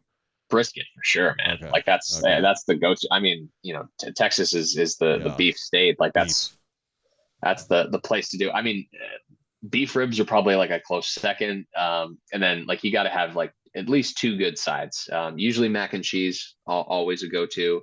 And then honestly, living in Austin, pinto beans have become a favorite barbecue side for me. Okay. But like I'm talking about, like if you're ever, I don't know, have either of you ever been to Austin before? Never been to Austin. I have been a couple times, I guess, kind of coincidentally. Okay. But yeah, I have. So everybody tells you to go to Terry Black's. Don't get me wrong, Terry Black's barbecue is good, but that's one of those ones that after you've had it for a while and been to other places, you're like, yeah, it's okay. The best barbecue that you are going to have in Texas is going to be Snow's barbecue. I've had Snow's barbecue recently, even through a service where they pack it with dry ice and ship it here to South Dakota. It's like way too expensive, but they ship, like we had like pounds and pounds of Snow's barbecue shipped in dry ice. Like to, how recently was this, Tanner? When did this this happen? year? Really? This year is like no way. Yeah, Snow's barbecue. It was like a smorgasbord of Snow's barbecue. It's just funny. I remember looking at all the packaging when we got it of what it was, and it was from Snow. It came highly recommended from someone, and it was good. Yeah, I mean, obviously get fresh is going to be better, but Right, I mean, the sure. pitmaster is this like 94-year-old lady, and she only does it on the weekends. It's so good. It's incredible. Just everything that comes out of that place is just so good. And there's a lot of other great ones. Galaxy Barbecue is one that's like within the Austin city limits that I would say it's popular, but it gets outshined by Terry Black's a lot, and it doesn't make any sense because it's just way better barbecue. Austin city limits. What does that mean? It's Isn't like a that concert like series, isn't it? That's the music festival. Okay. I was gonna say just that phrase really stuck out in my head when you said that. Is it like old country music or something like that, or not? Oh no, They do like Okay. they do everything. now. Okay. Yeah, it's 2 weekends and it's everything. And in all the years I've been in Austin, I still have not gone. Okay. I love music, but it's just like the crowds that show up for that are just insane, and I'm not privy to that. Yeah. gigantic crowds. Okay. This may not have immediate relevance to you, but we can get into why if need be. But overrated or underrated, the Hunger Games film collection, the film series Hunger Games. I would say that's so random. I would say overrated. Okay. Only because like I don't know.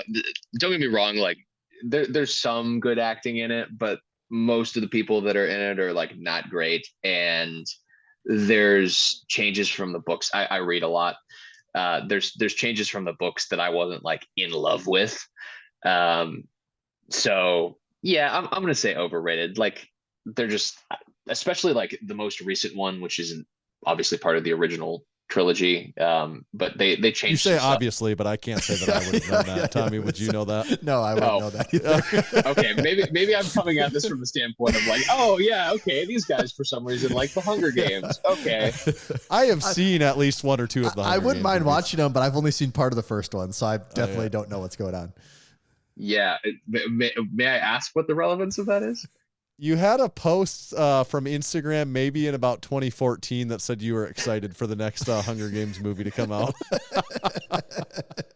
You went back that far on my Instagram? Dear God, what else did you Yeah, find? your recent stuff was all just so coaching specific. I couldn't find any like little I was like I got sick of looking at the recent stuff was all I had all my coaching stuff. I'm like, I need something like what else is going on? So I scrolled all the way to the bottom and sometimes I God. find my best stuff at the bottom. You're reminding me to archive all of those posts. You've got some good ones back there. Yeah, there's some interesting ones for sure. Yeah, see, the real secret is that I have a personal Instagram that's private, which is where all that good stuff would be. Right. Yeah. So Hunger Games, and you did say it is overrated, probably a little bit. Yeah, for sure. Like I said, I'm a big book guy. I'm weird and like to listen to the audiobook while I'm actually reading the book. Whoa. Simultaneously. Yeah. It's got to really stick in your brain that way, though. How big of a book guy are you? How many books a year do you think you read? This is probably like 50 on average. That's pretty good. Do you want to know how many books my wife read in 2023? As long as we're talking about it. How much? 500 books. Oh my God. How? We could spend a whole episode getting into the how, but that's read. That doesn't count audiobooks. That does not count the audiobooks. So oh my God. Does she have like some kind of like super, how many words per minute does she read? Holy we've done I've done a little bit of digging into it, and I think she reads like almost 10 times faster than I do, honestly. Not that I'm not a fast reader, so that's not a great metric. I don't know what you guys are like. I can read fairly fast, but I can't comprehend if I'm reading fast. And she can read fast and comprehend, and I can't do that. So that's part of it. But just an interesting anecdote that our regular listeners will probably get a chuckle of by bringing that into the equation. But by any other metric, though, 50, you're blowing away. That's a ton anyone of else books. We ever talk to that brings up books. That's insane. Growing up in elementary school, we had this thing called the 25 book standard, which I think a lot of elementary schools do something like that. But I like a challenge, so I'm like, I'm going to double that. And I did every year that I was in elementary school. I made it a goal, and I'll be damned if I didn't do it. Keeping the streak alive. I like it. We had a program called Accelerated Reader. Yeah, Tommy, did you have that? Was that a South Dakota thing? Yep. Okay. Ever heard of Accelerated Reader? Can't say that I For us, it was more the books that were part of the Accelerated Reader program. It was a point system. There was a point system, and they also had like a quiz. You know, if it was if the book was part of the program, there was a quiz that you would take at the end to test, basic. It would quiz you on basic questions of the book to ensure that you actually read it and comprehended it. And then it would, award you points based off of, how many books you read and how many questions you got right. The longer and more complicated the book, the more points gamify book reading. And as a younger kid, I ate it up. I read so many books because of that. I loved it. And there should be something like that. Again, there we go. There's a business idea, boys. Some kind of app that gamifies reading. Yes. Okay. Overrated or underrated? Let's go with this one next. Austin Perkins. Oh man, I mean Austin's just criminally underrated. He's been underrated his whole career. I mean, the only reason that I would continue to give him that rating is just because he's approaching the summit of the mountain for sure. We have got very big plans for the course of this year.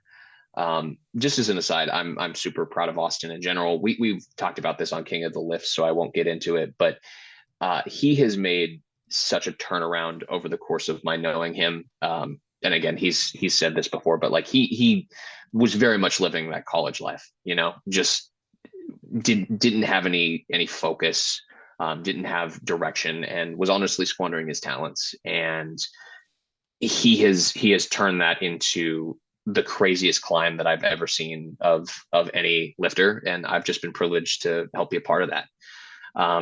But yeah, he is the trajectory that he's on right now. Knock on wood. He's going to do something insane over the course of this next year. And hopefully, over the course of his career, it's just one that is never equaled. And I truly think that he is one of those just generational talents, like same kind of, cut from the same cloth that like a John Hack would be. So I really do think that the plans that we have, as long as everything lines up for him, it's just going to be insane. So he's underrated because people just don't necessarily know his potential. But luckily I'm kind of in the driver's seat on that. So Yeah, that was kind of a softball one on that particular line item. I had written down Austin Perkins, or we won't get into it because it's not the question. Maybe the more interesting question to ask, overrated, underrated, would have been Taylor Atwood, but we went with Austin Perkins for that one. So we won't ask you the Taylor Atwood over or under. We'll let the listeners make their own answers to that question. Last one, we haven't had either of them on the podcast, so I'm gonna let my chips lie with whichever one we get on the podcast first. I think that's the camp I'll fall in. You want me to text Austin? I can do it right now. He'll come on. He loves being on podcasts. We do need to get him on at some point in time too. So yes, you should put a bug in his ear someday. Tell him we would like to get him on. That'll be a fun one. Last one. And this one's a bit of a deep dive one also, so you may question the relevance, but I think I'm just curious on the answer and vetting it out. But overrated or underrated, Coke Zero? Oh my God. So underrated. So underrated. I mean, I want to give a shout out to my partner in crime at Game Day over these years, Matt Holden, who I will greatly miss working one-on-one with. But the man and I could have like 3+ hour conversations about why Coke Zero is better than Diet Coke. I mean, it just is. It just tastes more like. That's what I want to know. That's what I want to know. What's the difference there? As not a soda drinker myself, like in any capacity, I don't really. It's confusing to me. Yeah. So I mean, obviously, when you're drinking any sort of like diet or zero sugar or whatever type pop, I'm saying that because I'm from Pennsylvania and we say pop. Actually, that's what we say, isn't it? I don't know why I said soda. That's the first time I've ever heard you say soda ever, Tanner. So I thought you were trying to be accemaccoming to our guests. Yeah, I guess maybe I was just trying to like read the room. Yeah. All right, we're pop trio in here. Yeah. You guys, can you guys sing? We'll get it going. Be a we'll get pop. harmonies going. Yeah. But yeah, it just so Coke Zero just tastes more like the real thing. Simply put, and maybe that comes down to like the type of artificial sweetener that's in it or something. I can't imagine like the ingredient list is that different from Diet Coke, but yeah, it just tastes better. That is the goal of it though, isn't it? Like, is that why Coke Zero exists, to taste more like Coke than Diet Coke? I think the actual reason is because people started to have a problem with the sweetener that was in Diet Coke at the time. It was one of those ones where like a study came out and, some random news outlet picked it up and was like, this particular artificial sweetener is terrible. And it's that's just the like, one that well, gets you cancer or whatever. Right. Yeah. And it's just like, well, not really, but sensationalism and all that trendy, good stuff. So we better switch it up. Yeah, honestly, I don't really know the origins of Coke Zero, but I hope whoever decided to come out with it got a big promotion. Yeah, it's just a better product. It really is. Now, what the real question should have been is vanilla Coke Zero, Coke Vanilla Zero. How about that? That's also so good. It's honestly like the best one is cherry vanilla Coke Zero. That one is cherry vanilla. Now you're talking. Yeah. Yeah. You just you don't see it though. Like I was going to say, where are you coming by this at? That's got to be hard to find. The last time I had it was probably like when I was in college in Syracuse, New York.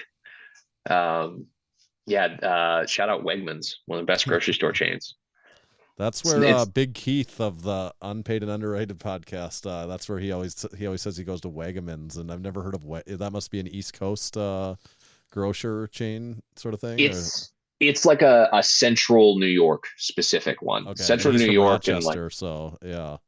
Yeah, Wegmans' claim to fame, they have this is such like broke college kid stuff. They have cans of tuna that are like 50 grams of protein per can, and they're like $2. I mean, they I don't know what they are now because inflation, but back in the day they were like $2 or less. And so you obviously being into lifting weights and being in college, you're stocking up on that. But yeah, Wegmans was the stuff. Obviously, we also have HEB in Texas as well. That's something that Texans are passionate about. I'll be honest, I've in my 3 years that I've been in Texas, I've never quite gotten it. Like, it's a cool grocery store, but I don't really get it. How about you talked about macro-friendly food items there? Have you ever had a Costco chicken bake before? For sure. That's like for me, that's like the reward that I get at the end of shopping, as I've managed to spend an extra hour in Costco just looking at all of the things that I probably don't need and picking up 2 or 3 extra food items that I definitely don't need. And then I'm like, oh, chicken bake. Hell yeah. We like to think of it more at Costco as a chicken bake restaurant that you can buy a few knickknacks while you're strolling through to get your chicken bakes. I love that. Yeah, honestly, that'd be kind of like having like 2 chicken bakes a day. That'd be like a bulking hack. We're sponsoring running a 3 little athletes this experiment at the week. moment. You might be interested in this. You said you're into supplementation and that sort of thing. We're sponsoring 3 athletes this week that are all a 7-day diet, that the only food they're allowed to eat is Costco chicken bakes for 7 consecutive days. They are only eating, the only food that they will be eating is Costco chicken bakes. The number is up to them, but they're saving receipts, and we will be reimbursing them for their total number of chicken bakes in a week. They just have to eat a minimum of 2 per day. That is the no max. Some were shooting for 6 a day, I think, and I don't know how it's going, but the sodium content is pretty high, and I've already heard some comments from them just 2 days in about the sodium, maybe like the water retention sort of thing. Damn, can I join? That sounds fun. We had a lot of applicants. It was a very very intensive screening process. Yeah. You know how you're talking about having to limit your number of athletes that time? We had to do the same, so that way we could show this group like the dedication that they probably all deserve from us. Definitely. Great news though. It looks like you passed overrated, underrated today. So sweet. Being a veteran of the program yourself, it's of no surprise to us or anyone listening probably. Those you threw me a curveball with the Hunger Games. That was some good research. Yeah, we usually try to get something snuck in there. So you talked about your podcast you're going to have coming up. Mm-hmm. What else? What about coaching specifically? Like, could someone get you to be their coach tomorrow if they wanted? Is that a possibility? So again, obviously I won't get into it, but I am a solo entrepreneur again. So my new company name is One Rep Methods, 1RM. So one of the things that I think is important going forward for my coaching business is like I said, I very much want to keep my roster small. So in order to do that, I am limiting myself to 30 people between my weekly coaching and all access, which basically is just the difference between checking in once per week and once per workout kind of thing. So at this point in time, I don't have room for that. However, obviously still have to be able to make money. I do have a third service, which is literally just programming only, that if somebody wanted to get in on that, they could still do that, because that's pretty easy. I don't have to be talking to that person very often. So that is available for sure. But no, as of right now, my higher contact, we'll call it, tiers are full and likely will be for the foreseeable future. Right. Awesome. Well, and everyone needs to make sure everyone's got extra podcast time for their ears, I think. So everyone needs to check out the 2 new podcasts coming up. Yeah. So those are Supplement Saturdays, and the working name for the other one is One Rep More. So those will be live starting in February. And I should mention, if anybody out there also wants a free training program, that is something that I'm actually going to be launching this coming Monday, is a free powerlifting template. There's 2 versions of it, one that's built for people that are conventional deadlifters and one that's built for people that are sumo deadlifters. So you'll be able to find that at my website, onerepmethods.com. The 1 is a number. Are you going to the Arnold this year? Oh, heck yeah, man. I've despite all the debacles of the USAPL, I have some lifters. That's something we didn't even get into, is there's a chance that the USAPL might not have their competition at the Arnold. Not in 2024, you're saying? Yeah. So there was an email that went out that basically said like, hey, we got kicked out of our usual spot, which is just like insane. Like that hallway. Pod, which is like our. There you go. Yeah. That's like our spot. That's the spot. That's where it's been every year. Yeah. So I guess weightlifting pulled rank and because they're sponsored by Rogue, and Rogue was basically like, yeah, weightlifting needs this spot. So now USAPL Brass is kind of scrambling to figure out where they're going to host it. Now, I will say in the most recent post promoting the Pro Series finale, they did use the Arnold logo, whereas the last few posts haven't. So maybe they found a spot, but there's been no further communication on if they did. Can't not do that. At the place is enormous. They can't tell me they can't find a spot for it. Right. That would be a shame if they. If they don't, I think that's only going to push people further away. It is a huge shame too, because this is like the only year where the Pro Series finale like has like big cash prizes. Like it's not quite up to Sheffield level, but it's close for sure. And again, if I'm being honest, I really do think that it's probably going to go away after this year. Just because if I were in the Brass's shoes, they'd probably be like, oh, well, all these people that we're catering to with the Pro Series are moving away anyway, so there's no point in spending all this money. So it would just kind of suck to not have the meet happen in CPOD, because that's, we usually draw a pretty big crowd of people. And most importantly, that's, just kind of the tradition that comes along with it. Now, I can imagine that the production value will still be there and all that. And, we won't have to worry about that, but it's the location and potential lack of a crowd is definitely a problem. Like there's even a chance that it may not happen in the convention center itself. Which again, if that happens, that would be really bad. Yeah, that would suck. That would suck. Okay. Yeah. We'll have a booth there, so we're mostly tied to it. But if you get any spare minutes, please stop by sometime and we'll say hi, and maybe we'll bring you a chicken bake or something. Hell yeah, man! Hey, how about I bring you to it? Now you're talking our language. There we go. I got to figure out where there's a Costco in Columbus. I'm sure there's one. Awesome. Well, we do really appreciate you coming on. This was a lot of fun. I think our listeners will enjoy this. Thanks, guys. It was a blast. Thanks a lot, Joe. Right. Thanks, Big Joe. Thanks. Cool beans. Cool beans. Joe with the Pittsburgh cool beans. Yeah, I wonder if they're pinto beans that he's been having down there in Texas. Probably, yeah. They're pinto beans that he brought back up to Pittsburgh. A little bit of follow-up. Or Pennsylvania, I should say, not Pittsburgh. Pennsylvania. Yeah, Pennsylvania. Yeah. Big Mitten Patel did say Milk Lemonade is from Family Guy. That's where I got that from. So must have missed that episode. Yeah. I'll have to ask my wife. She's a big Family Guy person. Is she? Oh, God. Her and her sister are all about Family. Really? They've seen have they seen all the newer ones and stuff too? Like, not so much the newer ones, but they've definitely. What about the really old ones? Do they watch like the first couple seasons? They've seen more Family Guy than I have. Not that I've seen a ton, but I feel like for the most part, I know a lot of the Family Guy jokes that take place. But yeah, she knows more of them than I do. Okay. Family Guy. Maybe losing a little bit of relevance in the last few years. Probably.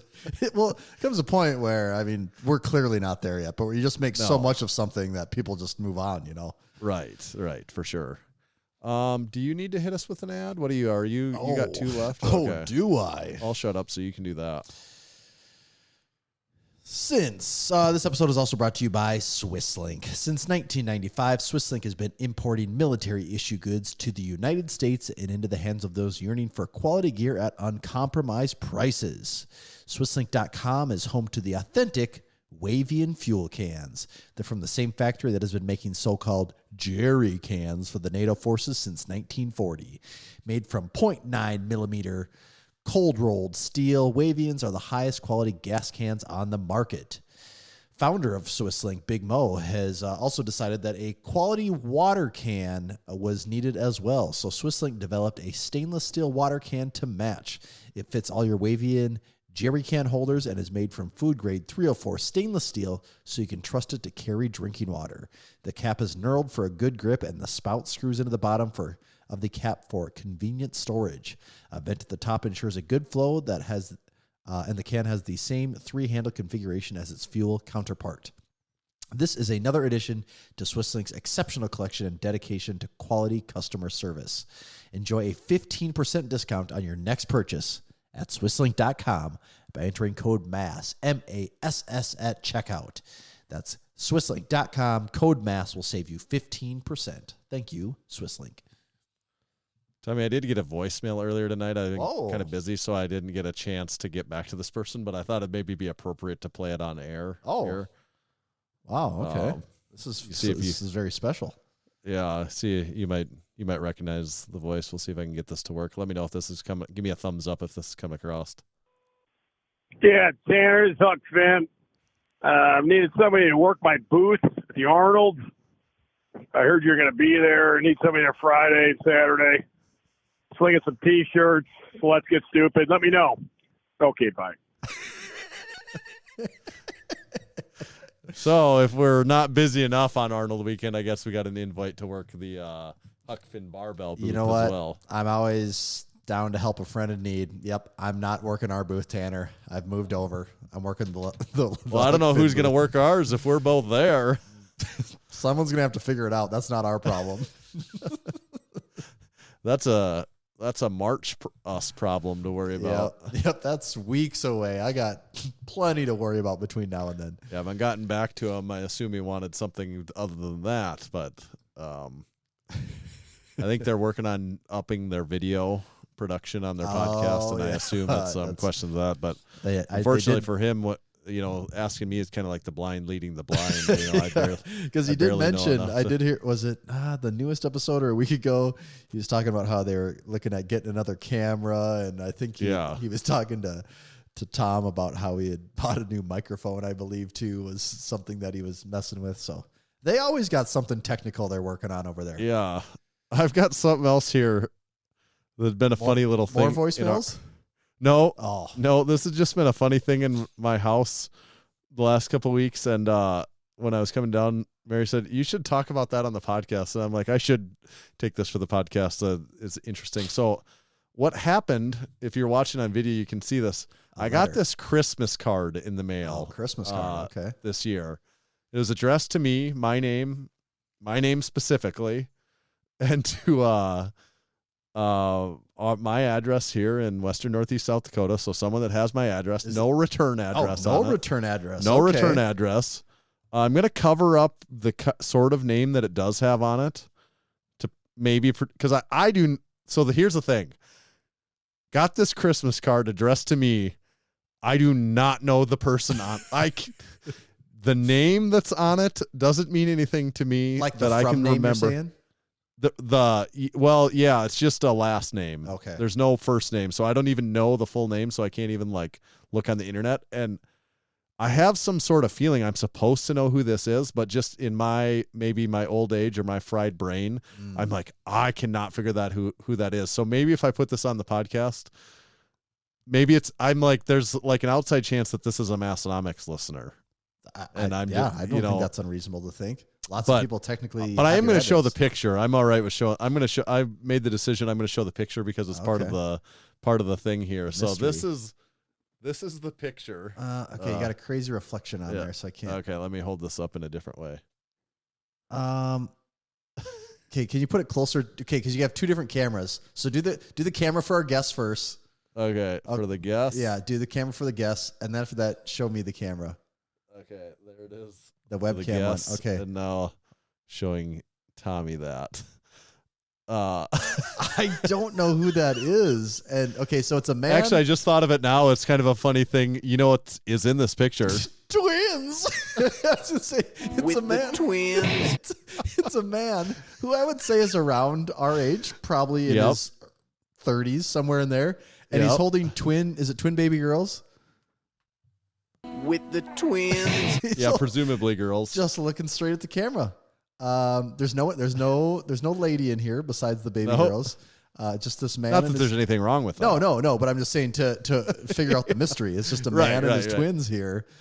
Yeah. That face doesn't look familiar to me, so I don't know. Okay, so it's not someone you know. That would have been what my first question is. Do you know this person? No, and again, maybe if I sat and looked in person, right, where I'm not. I spent so much time looking at this because I'm like, what I told. Can you my point wife, the webcam? Can you do just the name on the webcam for me, where no one else can see it, or is that too hard to do? Yeah, I can probably do that, right? Maybe. Yeah, because I can see what's up there. So I don't know. It's weird the angles here. Let me adjust this angle. There we go. He's pointing it down. Okay.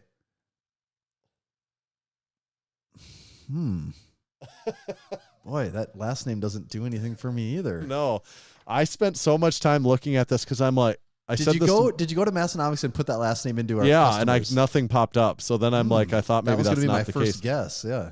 But I told my wife many times, I'm like, this looks like someone I know. Like, this guy totally looks like someone I would know. Yeah. Just generally, but I cannot place it. Yeah. But also, if there was someone that I knew from like 15 years ago and I never knew him that well, and if they saw a picture of me today, Right. they might be like, I don't know if I know that guy or not. You know, I don't like. Yeah, and man, it almost makes me think it can't be a Massenomics person because our customer list would have that person's name in there. There's no way that because someone could have my address if we sent them something and they had the address that way, which isn't crazy to think. And I'm like, is this, because I have a lot of cousins and stuff like that, but I'm like, this is not a first cousin of mine, but is it like some farther off relative? Did you go search your Facebook friend list just in case? I did. And there's no first name right now too, and you're right. There's nothing there. Huh. Yeah. The mystery goes deeper. And no return. So it with the no return address and kind of like the nature of the picture being just like not your exact typical Christmas card picture. There's elements of it that are just slightly different. It just made me wonder, like, is there a joke at play here that I don't understand? Like, I don't know what the joke is, but I'm like, is this some sort of joke that I don't understand? Man, that's a mystery. I don't know. Yeah. This I have no idea. Week in Unsolved Massenomics Mysteries. Yeah, usually with Facebook, you can solve these things pretty fast, but Yep, I could not solve it. So to be continued, possibly. Hopefully someday I can come back here and report that I found out the mystery man and I know with the twins. It's that thing. What was that movie with Jim Carrey? Was it like the number 23 or something like Liar, that? Liar? No. The Mask. No, not that one. Ace Ventura 2. No, not that one either. Is it 23? Yeah, the number 23. Do you ever see that one? I don't think so. Where it's one of his serious ones. Oh, why so serious? He starts to kind of go crazy and just see the number 23 in everything that happens in his life. Okay. And yeah, this number like 23 follows him everywhere in life. Where the hell? Oh, I was gonna say, where the hell was I going with this? Maybe like the twins are starting to follow us everywhere in life. They're just appearing in everything we do. Like everything has it's twins just now. The twins. Yeah. Like why? Why is there twins everywhere? What's happening? It's the twins. I can't get and away. It's all about them twins. Twins, Basil. Twins. Twins, Basil. So that was my card thing. Well, that's interesting. Yeah. Can't wait for that mystery to get solved someday. Interesting, but no answers here today, at least. Someone should make a true crime podcast out of this. Yes, I think so. That's what if the world needs anything, it's more podcasts.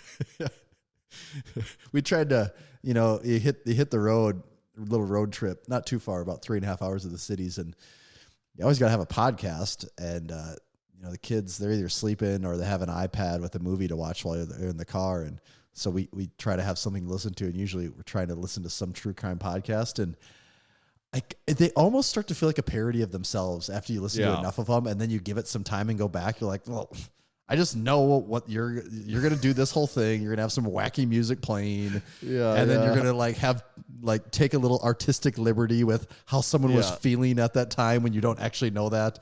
And then somehow this is also going to be 10 1-hour-long episodes. Is like, this does not need to be 10 hours long. Like usually it's twice as long, I mean, that's podcasting in general, right? So it's twice as long as me complaining about the length of something here, but also it's just, anyways. We listened multiple hours to one. We listened to many, many hours to one. And I'm already, deeply, thinking about it, which means I probably won't listen to it again now. Have you ever seen the show Ghostwriter? No, I have not. Familiar with Ghostwriter? Have you ever heard Ghostwriter before? I mean, I'm familiar with what it is, ghostwriting. Right, but not the show. You've never heard it in no, the context I didn't even know there of was a TV before. show of it. No. There was a TV show called Ghostwriter. It was on PBS in I'm looking the 1992. early 90s. Yeah, early right 90s. That was a popular show in my house, Ghostwriter, and something about it resurfaced in my brain. I hadn't thought of Ghostwriter in probably decades. Something about it resurfaced in my brain, and I showed it to both my daughters, and they are hooked on Ghostwriter. Okay, to the so point it is that, for kids? Yeah, it's a kid's show. Okay. It's for like almost more like 10-year-olds, kind of what I would say. But they like it. Yeah, like I showed them, they're like 15-minute episodes. I showed them one, but I was really hyping it up and making it seem cool because it's such a cheesy old show. Like So you might have given it a little favor in there, like you. And I bring it up because I bet there's a whole bunch of people listening right now that are of about this age that watched Ghostwriter, and they'll get a kick out of this. But like I picked my 2-year-old daughter up from daycare a day later, and she immediately was like, she doesn't always say like completely full sentences, but she's like, Ghostwriter, Ghostwriter, Ghostwriter. She was like chanting Ghostwriter because she wanted to watch Ghostwriter so bad. Wow. And part of it is just because I was like hamming up the ghost, and I'd be like, I was watching it with him. I'd be like, Ghostwriter, like every time the Ghostwriter would so much. Yeah. So I certainly had a big influence on it, but Ghostwriter is a big hit in our house, at least for right now. If you ever get a chance, shocking thing. First, I turned on the first episode. The first actor that comes on, none other. I'm pretty sure, I got to look this up. I'm pretty sure it was Samuel L. Jackson. Who was it? Was it Samuel L. Jackson? Oh, I don't know. Or was it somebody else? Maybe I'm getting it mixed up now. I'm looking. Yeah, just Google Ghostwriter Samuel L. Jackson. Is that a thing? Or did I have that wrong?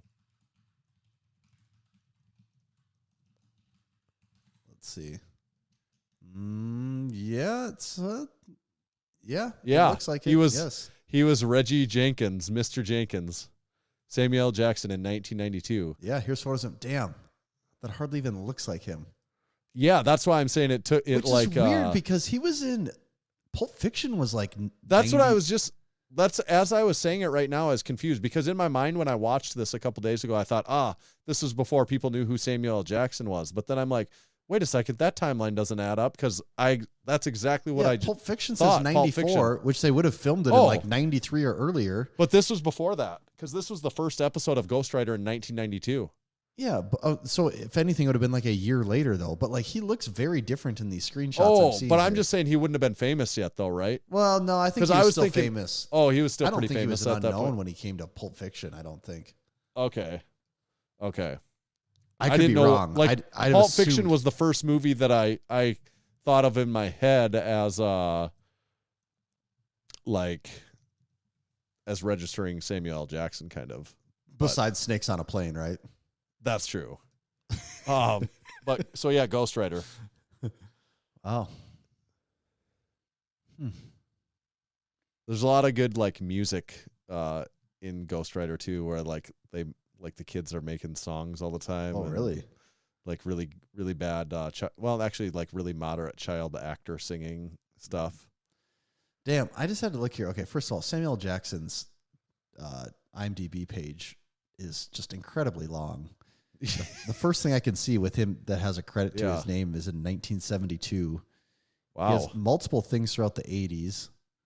Is there anything that sticks out to you, something you know? First thing that sticks out to me is something that I've heard of would be Coming to America in 1988. Oh. School Days, I feel like the days with a D-A-Z-E. I feel like I've heard of that, but I don't know.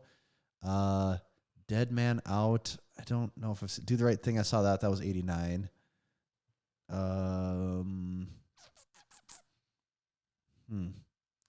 Exorcist 3, never saw that. Goodfellas, 1990. I'm surprised he was in this Ghostwriter. That is surprising. It was a PBS Kids. I triple took at it. I'm sure at the time, of course, I didn't know who Samuel L. Jackson was, but Patriot Games was 92. I never saw Patriot Games, but also after Patriot Games, Ghostwriter. Ghostwriter, Word. Wow. So that's it. That was kind of my Ghostwriter segment for the week. Stay tuned as That was the more unfolds there. Has Tommy seen it? Ghostwriter? No. Mark Nope. it? No. Put it on the list. Yeah. It's going on the list. We're gonna watch it. You had a couple other things in here. I had a do we couple wanna other talk about things. these today, or It's getting late. yeah. It's getting late. That's what makes, because I could easily go off on these for a long time. Yeah, so they're not like a 30-second thing mentioned. I mean, they you could don't be, think? but they could easily be more. That's why I think maybe we wait on those. Maybe We save those. Okay. Save those. You know what I can't save any longer that I've been holding back and saving on, and what? I want to I'm know.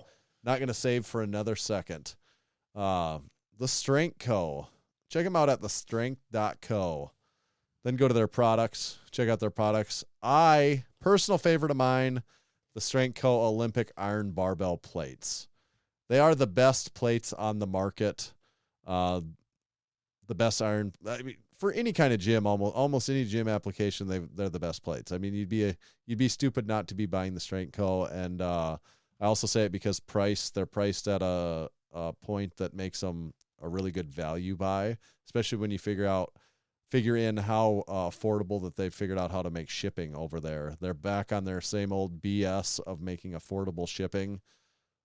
So check them out at thestrength.co. They're so good that Rogue Fitness is even featuring them on their social media posts. Today, Rogue Fitness shared a post of someone lifting in their cold garage using none other than the Strength Co plates. Did they really?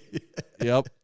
And Awesome. if you go look at the comment section, there's a whole lot of People letting them the know Strength that. Co army came out in full force. Nice. I've been whoever is working on the Rogue social media team This is probably getting a probably talking going to. to get a talking to on that one. I was waiting for either the post to go down or the comments to be Deleted. and when I checked before the podcast, they still were not. I made sure to throw one in there myself. You got to give it to It's them. fun though because it was in a Rogue rack, but then the plates were very obviously the Strength Co plates. That's awesome. I'll have to go look for that one here. Yeah, so whether you're Rogue Fitness or whoever, buy yourself some Strength Co plates at thestrength.co. Whether you're Rogue Fitness or just a regular old guy, you'll love Strength Co plates. Yeah. And today's show is also brought to you by Texas Power Bars. They didn't happen to be lifting on a Texas Power Bar in that post, did they? I don't. That would only make it even all the much sweeter if Rogue on the post they're squatting on a Texas Power Bar with the Strength Co plates. That's and then what they I have would some like to Barefoot see. shoes on, and there's a stack of of Build Fast supplements laying to the side. Jerry fuel cans and wool blankets from Swiss Link. And Czech military surplus. It'd be so awesome if someone could bedpans. stage that and somehow get Rogue to post that. Man, all the Massenomics sponsors. But we're not in the post. Just all of our sponsors, but not us. Be like Dumb and Dumber, like, oh man, some guys are just living the life. Today's show is also brought to you by Texas Power Bars. Buddy Caps, the founder of Texas Power Bars, first started lifting weights in the late 60s and began powerlifting in the mid 70s. At the time, he was working for Image Barbell, building gym equipment. Around 1976, a local machine shop started making Olympic bars for them, calling it the Image Bar. In 1977, Image Barbell became Champion Barbell. It was then that Buddy started looking at the bars with an intent of changing them for the better. In 1979, Buddy bought his first lathe to begin addressing the known issues. In 1980, his passion, drive, and purpose now had a greater mission. Buddy set out on his own to make what he believed was the greatest bar he'd ever seen and trained with, and the Texas Power Bar was born. It was strong as a house with the best knurling and was maintenance-free. Hundreds of state, national, international, and world powerlifting records have been and continue to be set and broken on the Texas Power Bar. To learn more about Texas Power Bars and buy one of their legendary bars, visit TexasPowerBars.com. Do we have anything else this week that's particularly burning that we need to get to, or I don't think so. Wind this one on down? We might as well wind it down. Yeah, make sure to stop over at Massenomics.com. That's where you can buy all of our merchandise. We've got our drink spotter light. It's magnetic. Put it anywhere. It's made from aircraft grade aluminum, and it says the drink spotter on it with the Massenomics logo there in the back. That's pretty sweet. We've also got the original drink spotter. We've got some hats, Massenomics heavy lifting crew. Buy these while you can, because we'll probably, if we still got them at that point in time, we'll probably take them to the Arnold and sell everything that's left of those, and that one won't be coming back. Smoke them if you got them, they say. Yep. We've got the ale scented ammonia, our collaboration with Obsidian Ammonia. We've still got some of those, but same way, we'll probably take those to the Arnold and come back with none, I would guess. So now's your chance on that. The black Massenomics gym tee is going to go away. So if you want one of those, now's your last call for alcohol on one of those. Or you could say closing time. Every new beginning comes from some other beginning's end. That's going to be particularly relevant here. Mm-hmm. We are working on kind of a bunch of new stuff right now. And for those of you that got the black gym t-shirt, I hope you had the time of your life. Another turning point, fork stuck in the road. That's right. Time grabs you, I don't know the next line. Time grabs you by the something. And directs you where to go. Where to go. I haven't heard that song in so long. I kind of have a rule that I don't listen to that song.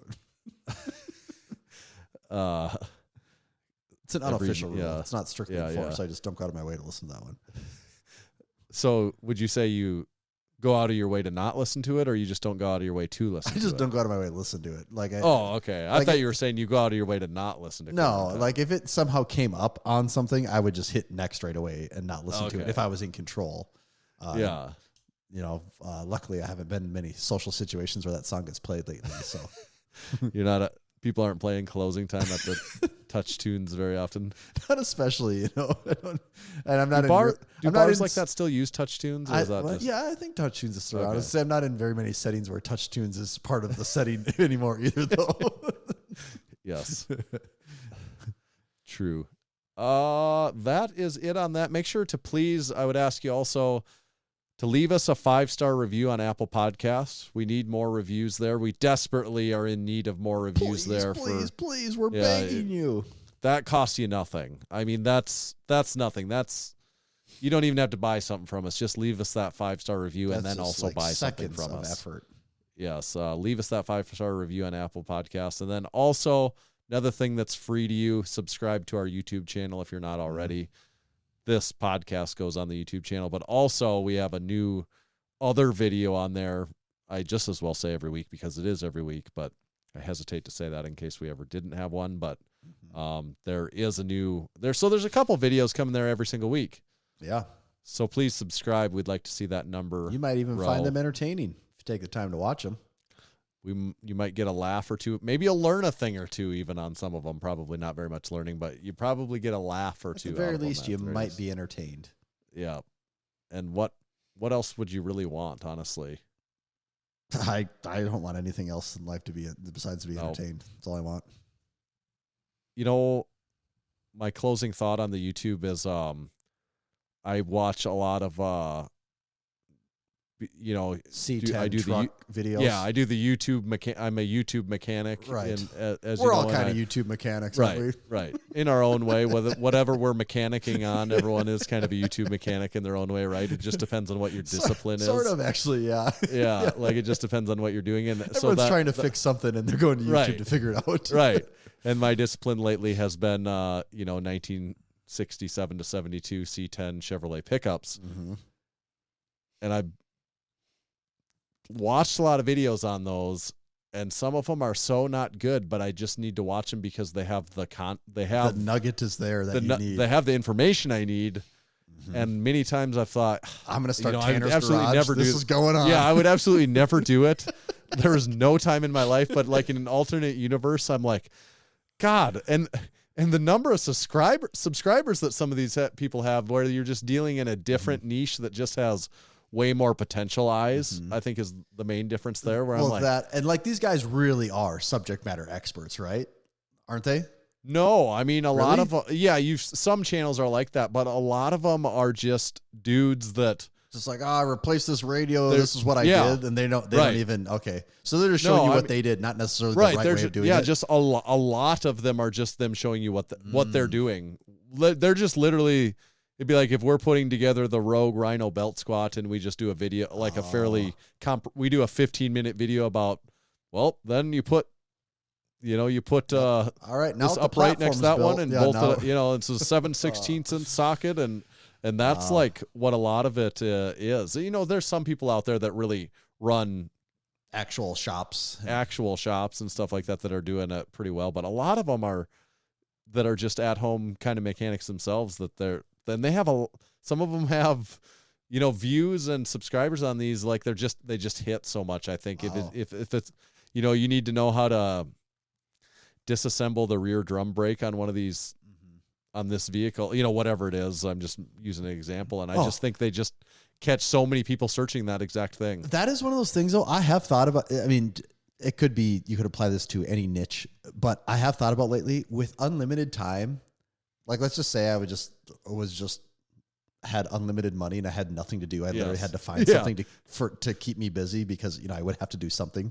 Right. I think that would be so fun to be like, all right, I'm just going to find a local subject matter expert and be like, let's just make a run at this. Let's make some YouTube videos where like the ins and outs of everything. And let's just try this for a few months and see where it goes. And if it does nothing, then it's like, okay, we'll both just go on and do our different thing. But that could be, if you found, like in that case, let's say there was someone, you're talking about like you could do it yourself, which in that case you could, but on that same line, like for me though, where I have expert is better though still too. Yes, like someone is an expert. Because there are a lot of mechanics that have the 10 billion sayings for everything. They've been around forever. They have all the funny Midwestern jokes about everything. Oh, they know the ins and outs of everything. Get that on the camera. Yeah. Oh, and to like just get them working away and doing their thing. So many people would find that show so entertaining, and it probably does exist 20 times on YouTube already, if not more. For sure. But to do it again, something like that would be so fun to me. I could totally see doing that. I could see that, yeah. But I'm not at the point of unlimited money. If you want to help get me there, go to massenomics.com/join. Yeah. Or time. That's even the bigger one. It's time. I have negative time for new projects, but my mind, the way I'm like, that could be that could be a venture. I know. There's just no shortage of ideas. It's just the time and sometimes maybe the money to make that happen. Yeah, right. And like the actual ambition to execute on certain things. But like if you did have an endless amount of time and money too, you could really start to see where you could all take that too. Yeah. Did you know there's been some talk that there's been, as of right now, it's become a bit of a trend. There's an exodus of sorts of noteworthy creators taking a break from YouTube. Are they going somewhere else, or no? They're just saying I can't keep up with the algorithm, the feed, the needs of the channel or of the platform. And plus, a lot of creators feel like they're getting pushed out by Reels. They're saying our content is getting deprioritized in favor of Reels and possibly, you could say, content from other channels or other things. So it is probably. So there's been a lot of, some creators with like millions of subscribers are calling it quits or putting their channel on an indefinite hiatus, or even some of that have bigger ones being like, no, I'm just like now taking a back seat. I have basically employees that are going to take this and run with it, and I'll just be kind of a behind the scenes person. But that's been a bit of a trendy thing in the YouTube space right now. Is 2024 has started with a lot of people saying, I do not feel like YouTube is sustainable for me anymore. Yeah. But which is interesting because no, not us. Because we're just going in like it's 2014, baby. Yep. We did that once in 2014. Unfortunately, we didn't stick with it. Now we're putting in the effort we should have put in 2014. 10 years ago. Yeah, we're doing it in 2024. Yeah. We're a decade late to the party. Decade late and $1 short. Classic. That's right. Well, should we stop talking about stuff? I suppose. All right, Tommy, where do they find you at? You can find me at Tomahawk_D.